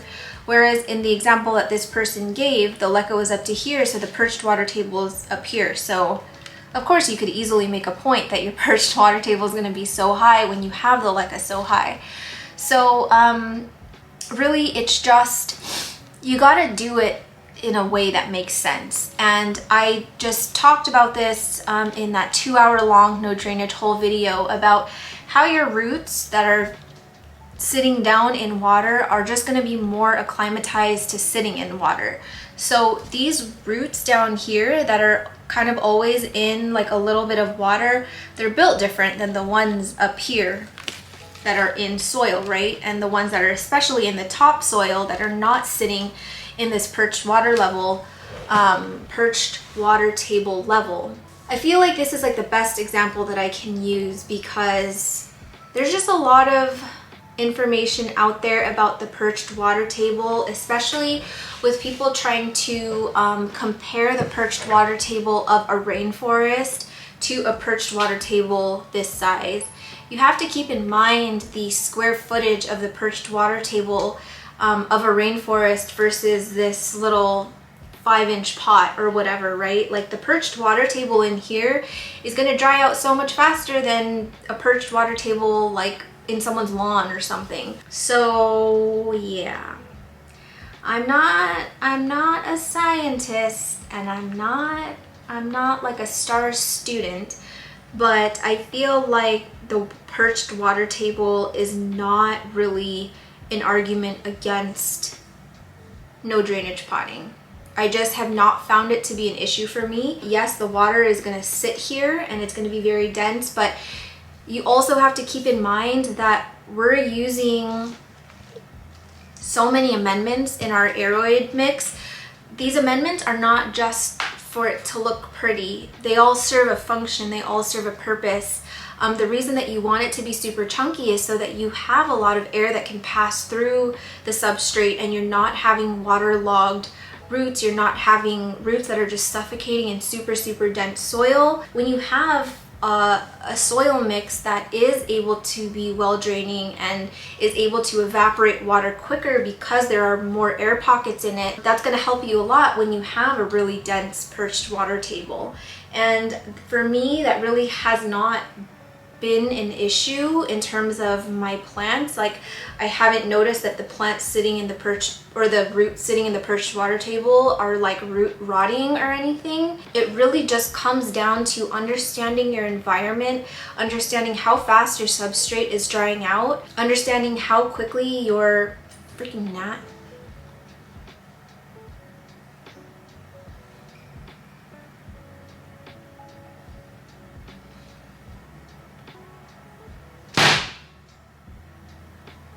Got him.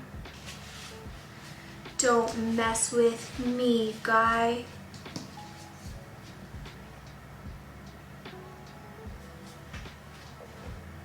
Yeah, so understanding how quickly your roots and your plants are utilizing the water in your substrate, knowing the temperature you keep your plants in, how much light is your plants getting, how many hours a day are your lights on, or whatever. Like, there's so much more to consider than just saying, oh, a plant can't live in no drainage because of the perched water table. That's just very shallow, it's very blanket thinking, and I feel like just trying to use that argument, it doesn't really make sense to me. And especially since I have X amount of experience growing in no drainage and doing it successfully, I just can't, I don't know, I just can't be bothered with people telling me that this plant is not happy. Just can't. I feel like what I talked about sort of hits on this next point, which is don't let roots sit in your reservoir even if it's in leka or pond. That's kind of the science of passive hydro though, is letting a certain amount of your roots sit in water. There's always going to be sort of a level of water in your substrate. It's not that you water the rocks and just make sure they're a little damp and then you wait for it to dry. The roots that are in your passive hydro vessels are just going to be a lot more acclimatized to sitting in wetter conditions. Let's see if I can bring out an example here, because that one was with soil, still a passive hydro concept, but I'm talking about using like something like leca or lechuza pond. I was going to use my star player, my Alocasia Frydek as an example, but I feel like I'm always using that as an example and I don't really want that to be like my only thing I ever show.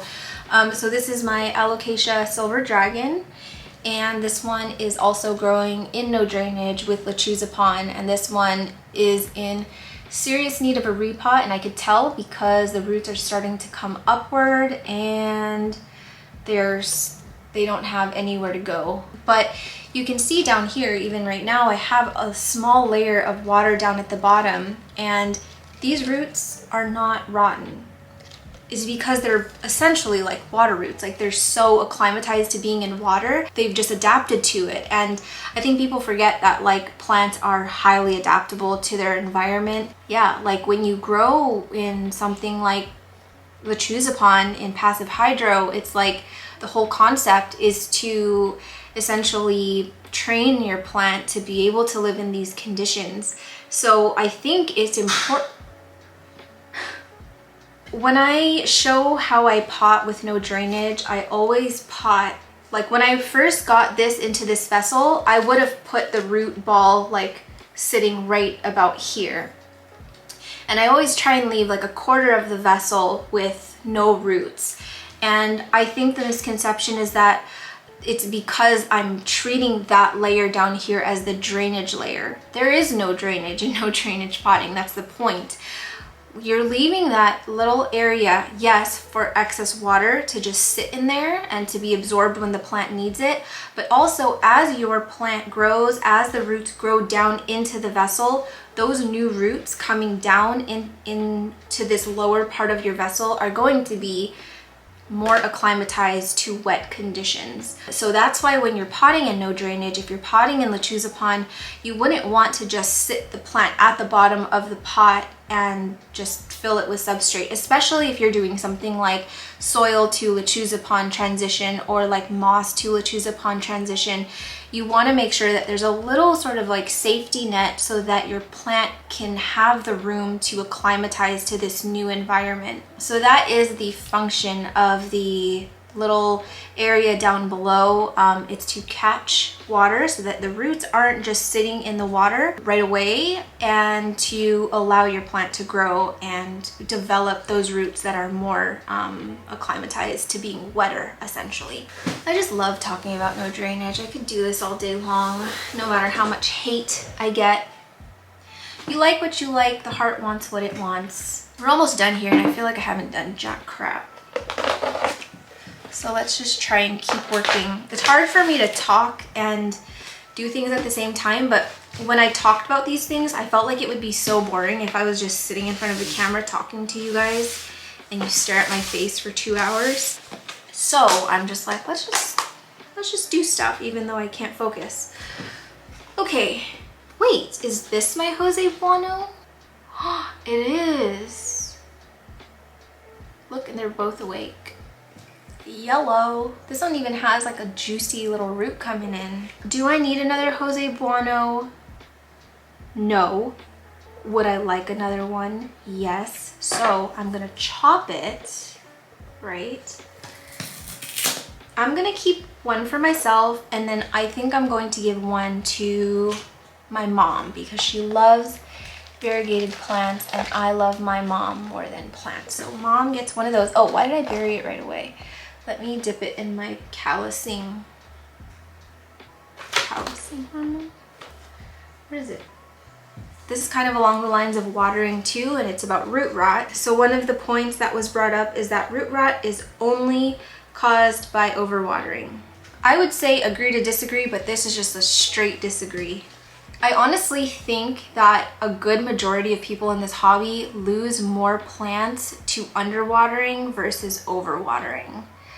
I just feel it. I feel it in my gut. I feel like a lot of people just let their plants dry out completely, kind of like I did with my Esmeraldens recently.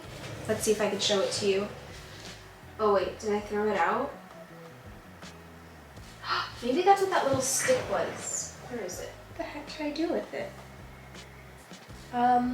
Okay, well, I had an Esmeraldens Narrow that I was babying so much. Oh my gosh, it was doing so well. I think I had it a part of my plants that I'd like to glow up this year, and I was trying so hard. I got it onto a new pole, I repotted it, but I had it in moss.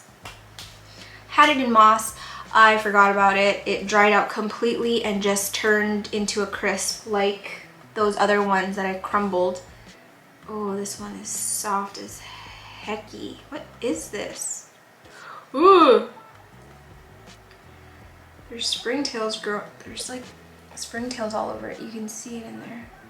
It's like a corpse. I'm not gonna bother with this. I already know it's dead. What is this? This one's still hard. This one's fine. This one can go to mom. Don't know what it is. You can find out, mother. Oh my gosh, my serpents. You guys remember that single serpent's leaf that I've had in here for freaking so long? Look, it has 2 new leaves right here. I honestly almost chucked this out so many times because I'm like, what is it even gonna do? It had the will to survive. So that one's going to my mom. I feel like my mom is honestly better with Hoyas than I am. I'm not even gonna lie. I don't know what this is. I don't even know why I bothered to save it, but it's in here. I'm gonna throw it out. Hopefully it's nothing fancy. This one is still relatively firm. No clue what it is. Could be like a Gloriosum or something. I think I'm gonna give my mom all my mystery props just because, I don't know, maybe she'll get something good. Bada bing, bada boom. Okay, next one. Oh, sorry. So, yeah, root rot is definitely not only caused by overwatering, it 100% can be caused by underwatering. I've explained this before in my drainage hole video. Did I? I might have. But I know I've explained it in other ones where if you let a plant dry out completely to where the roots become so bone dry, it becomes basically similar to this. Your roots basically turn into ashes. It turns into dust. It becomes hollow and it dies. It dies in the vessel. So imagine, where is it? Oh no. Oh, where'd it go? Oh. So let's use this as an example, right? Just imagine these are your dried roots. This is basically exactly what it looks like. This is your dry vessel. Those are your dry roots inside of your dry vessel. You see the plant, it's so sad, it's droopy, it's yellowing. You're like, oh my gosh, it's so thirsty. So then you just blast it with water. So this is what your roots, your dead roots now look like inside of your vessel. And imagine this sitting in this cup of water over a prolonged period of time. It's already like getting nasty, but this is gonna turn mushy. It's gonna get soft, it's gonna become mushy, it's gonna like sort of resemble root rot when you overwater. So that is 100% how root rot can happen too. It's caused by, you know, your roots rotting because you're just drowning dried dead roots inside of water. The next one is underwatering is better than overwatering. How do I feel about this one?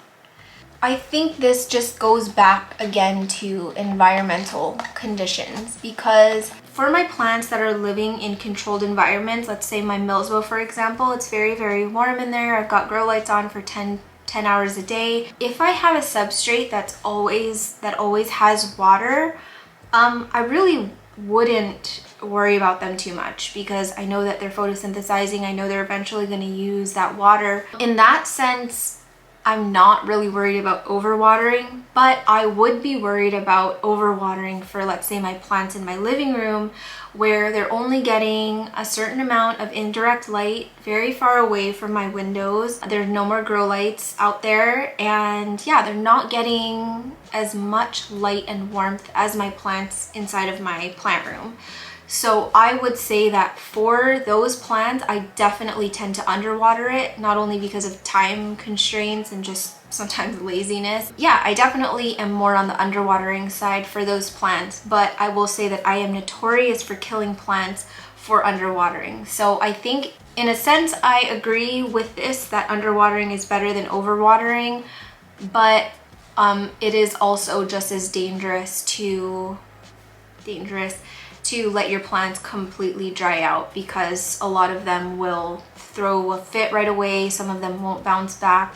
So it depends on the plant. It depends how thirsty we're talking about, like how underwatered are we talking about. I guess I don't really have a clear-cut answer to that.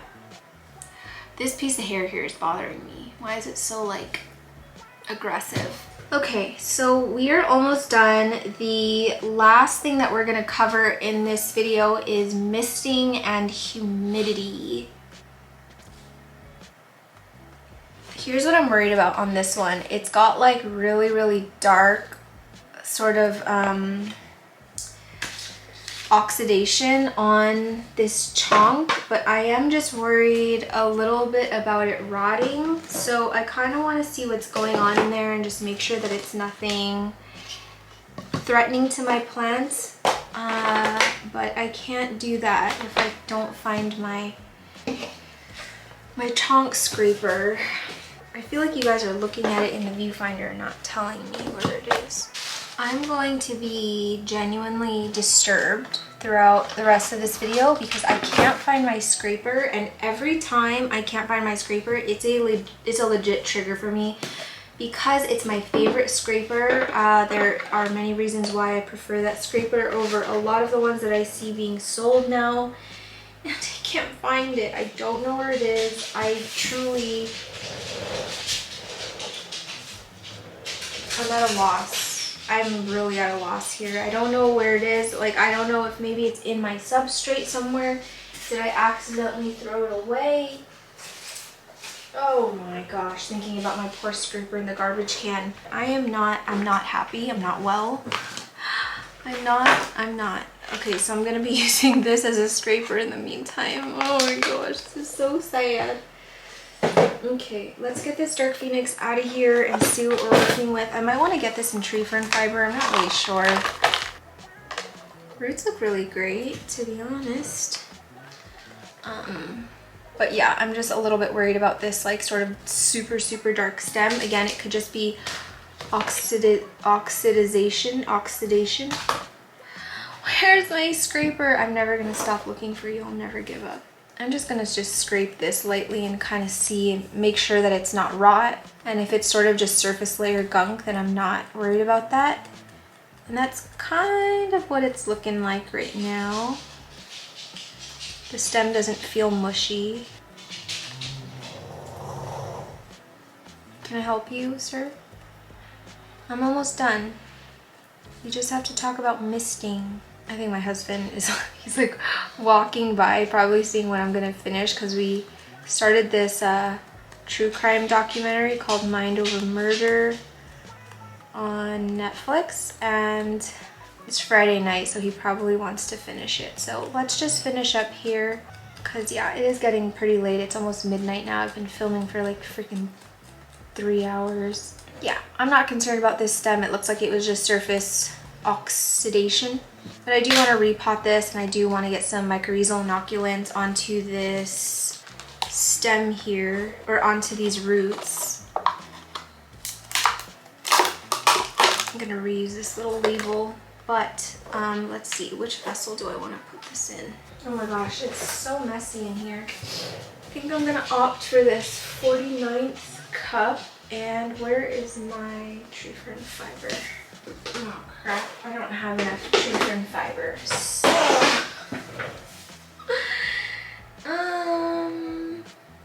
one? No, let's just do moss. Whatever. Okay, so next thing, we're talking about misting. Don't mist your calatheas. I don't own calatheas. I did own a white fusion before. That lasted all of a week. I couldn't figure that plant out, and I don't think I care enough to try again. I'm not a calathea person. I can't really speak to calathea care, but I think that the point of people misting calatheas is because I think calatheas are considered high humidity plants, although there are many people that grow calatheas just out in regular like in ambient room humidity and have no issues at all. So I think the point of misting is to raise humidity, and that goes into this second point, which is to mist to increase humidity. This is a hard disagree for me. If you are misting plants in an open space, like let's say my living room plants, for example, if I were to just mist the leaves to raise humidity, it would raise humidity for like that couple of minutes, but give it like an hour or whatever, and all of that water is going to be gone. So really misting your plants outside of a greenhouse really does not do anything but wet your plants for that period of time, unless you're doing something like foliar feeding. Like I talked about, the stomata opens during the day, so you can do things like foliar feed, and that's totally fine. But if you're misting every day just with the intention of raising humidity, I honestly find it to be a little bit of a waste of time, because it's not like a long-term humidity thing, and it's not like plants will really benefit from just having that humidity for like an hour. Plants that are humidity loving need that sort of as a constant, right, to just kind of acclimatize and grow in that higher humidity. But if you're misting inside of a controlled environment, let's say for my exo, if I mist my plants in there, it's gonna be humid in there, like super humid and like fogged up for like 2 days straight if I keep those doors closed. But again, you also want to think about fungal things that kind of happen when you're just when you have stagnant air and just water sitting on your leaves. So you have to keep that in mind too. I think that like a great purpose for misting leaves is for foliar feeding. That is probably the #1 reason why I mist my plants, is to do foliar feedings. You can mist your plants when it has an emergent leaf. Plants have sort of this film in an emergent leaf that keeps it nice and furled up so that it can emerge out of the caterpillar. But if you don't have enough humidity or just water in general and airflow, that film gets stuck, and that's how you end up with ripped leaves, because it's not given the lubrication it needs to unfurl properly. So a good way to kind of prevent those leaves that get stuck, like on your Philodendron Pink Princess, is to just mist new leaves that are coming out of a petiolar sheath, or misting leaves that come out of a caterpillar, because that water is going to sit on that leaf and it's going to just sort of like melt away a lot of that film, and it can emerge out a lot easier. I forgot to put my Grazal inoculants on here. I opened the bag. Did I? Do I have it on my fingers? Guys, I can't multitask, I just can't. So yeah, it's good for those reasons. So foliar feeding, emergent leaves. I mean, it's good for boosting humidity in an enclosed environment, I will say that. But it's something that you have to kind of constantly do. Like if I mist my exo, it'll be humid in there for like a day or 2 days. But then after that, it goes back to normal. And if you want to always maintain that high humidity, then you have to go in and spray. But when I was spraying a ton just for the sake of humidity, I was dealing with a lot of fungal issues. But now that I'm really only spraying for foliar feeding, which I'm not doing a ton, I'm maybe doing it like once a week or twice a week, or just wetting my moss poles, I really haven't dealt with a ton of fungal issues on my anthuriums and my philodendrons. Honestly, the best way to boost humidity in general is to just group plants together. My plants on my plant shelf, they're all kind of just like scrunched together as a plant wall is going to have a higher humidity than, let's say, my one monstera that's just sitting in a corner on its own. So if humidity is an issue, try grouping plants. Humidifiers are a good way. I just find humidifiers to be kind of annoying, and I just can't imagine living the rest of my life having to worry about having a humidifier all the time. It's just not, to me, it's just not something that's realistic in this hobby, like long term. Like if I go away for vacation, or you know, I'm a grandma and I've got grandkids, like I don't have time to freaking refill my humidifier. So yeah, I don't really use the humidifiers all that often anymore. I'm kind of just letting my plants deal with what I've given them, and if they don't like it, then that's just too freaking bad. And this is finally the last point I'm gonna make. I feel like this was the most freaking awful repot I've had in a while. This one feels soft. I'm just trying to get cleaned up here. Ow! Ow! Oh, jeez. That was painful. I had a really bad brain zap. Ow!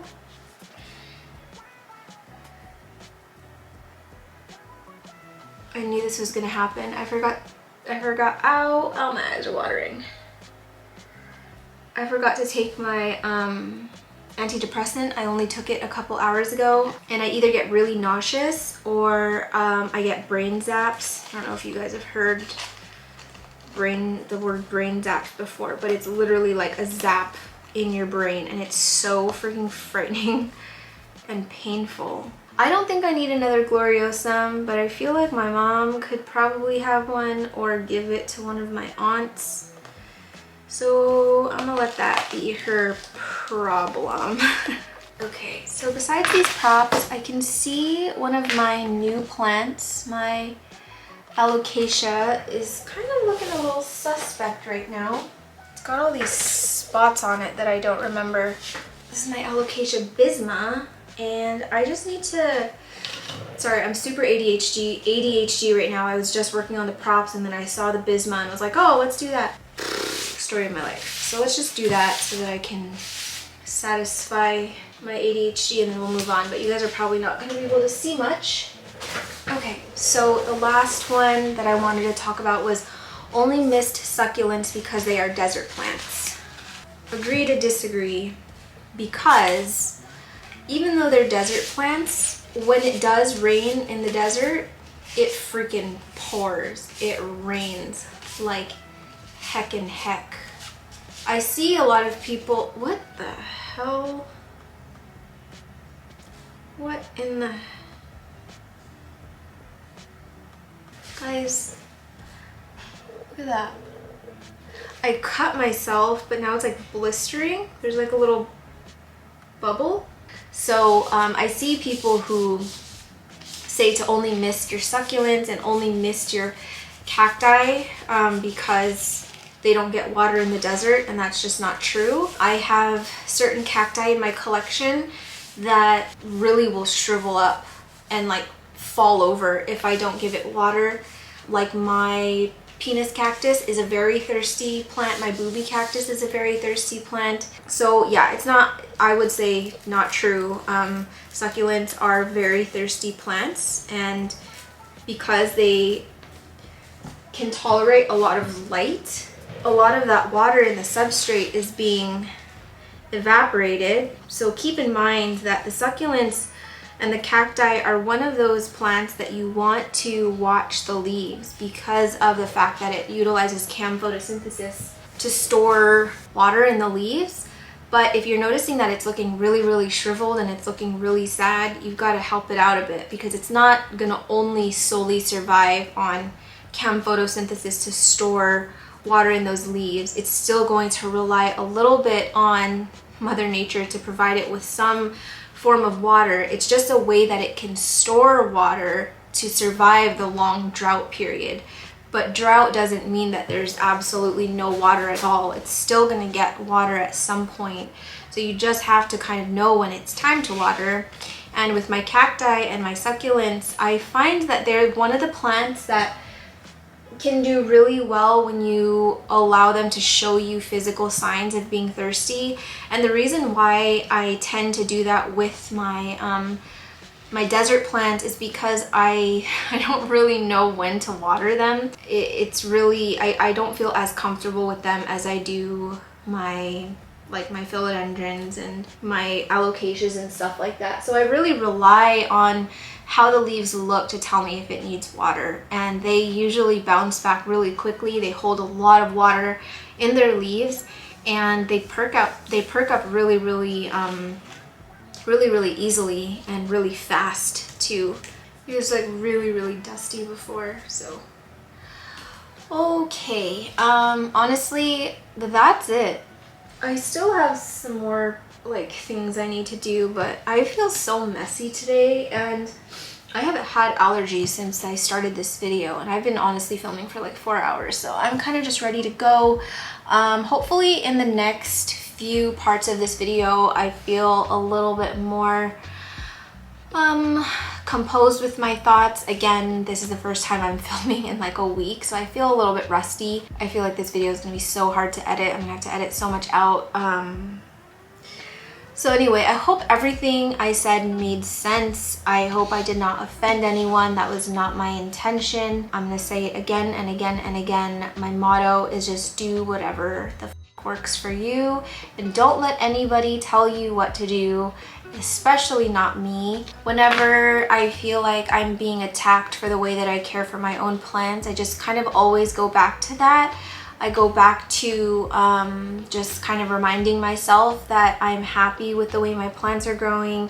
I am open to learning new things, but at the same time, if there's something that I really like that I'm doing and I don't see any problem with it, I'm not really hurting anyone by continuing to do that. And I'm always telling you guys on this plant channel that, you know, take everything I say with a grain of salt. I'm not a professional. I'm not educated in this field. I'm a hobbyist. So all of my opinions about some of the general care advice that I talked about today, again, is just my own opinion, just based on my experience, based on things that I've researched, and anything that I disagreed with, it does not mean that you are wrong. It does not mean that you should change the things that you do if you're happy with it. So do not let me influence you in that way. But if there are some things that you took away from this video that you found helpful, then by all means, hopefully it helps you in your growing journey. But yeah, I just think these are really fun because, I don't know, I really don't like seeing so many sort of like, I don't know, I just feel like there's a lot of things floating around in the plant community now, especially with TikTok being around, especially with Reels being a big thing on Instagram, where people are just making content that is for views that they know are going to drive a lot of views to their content, because it's like general advice that most people agree on, like drainage holes.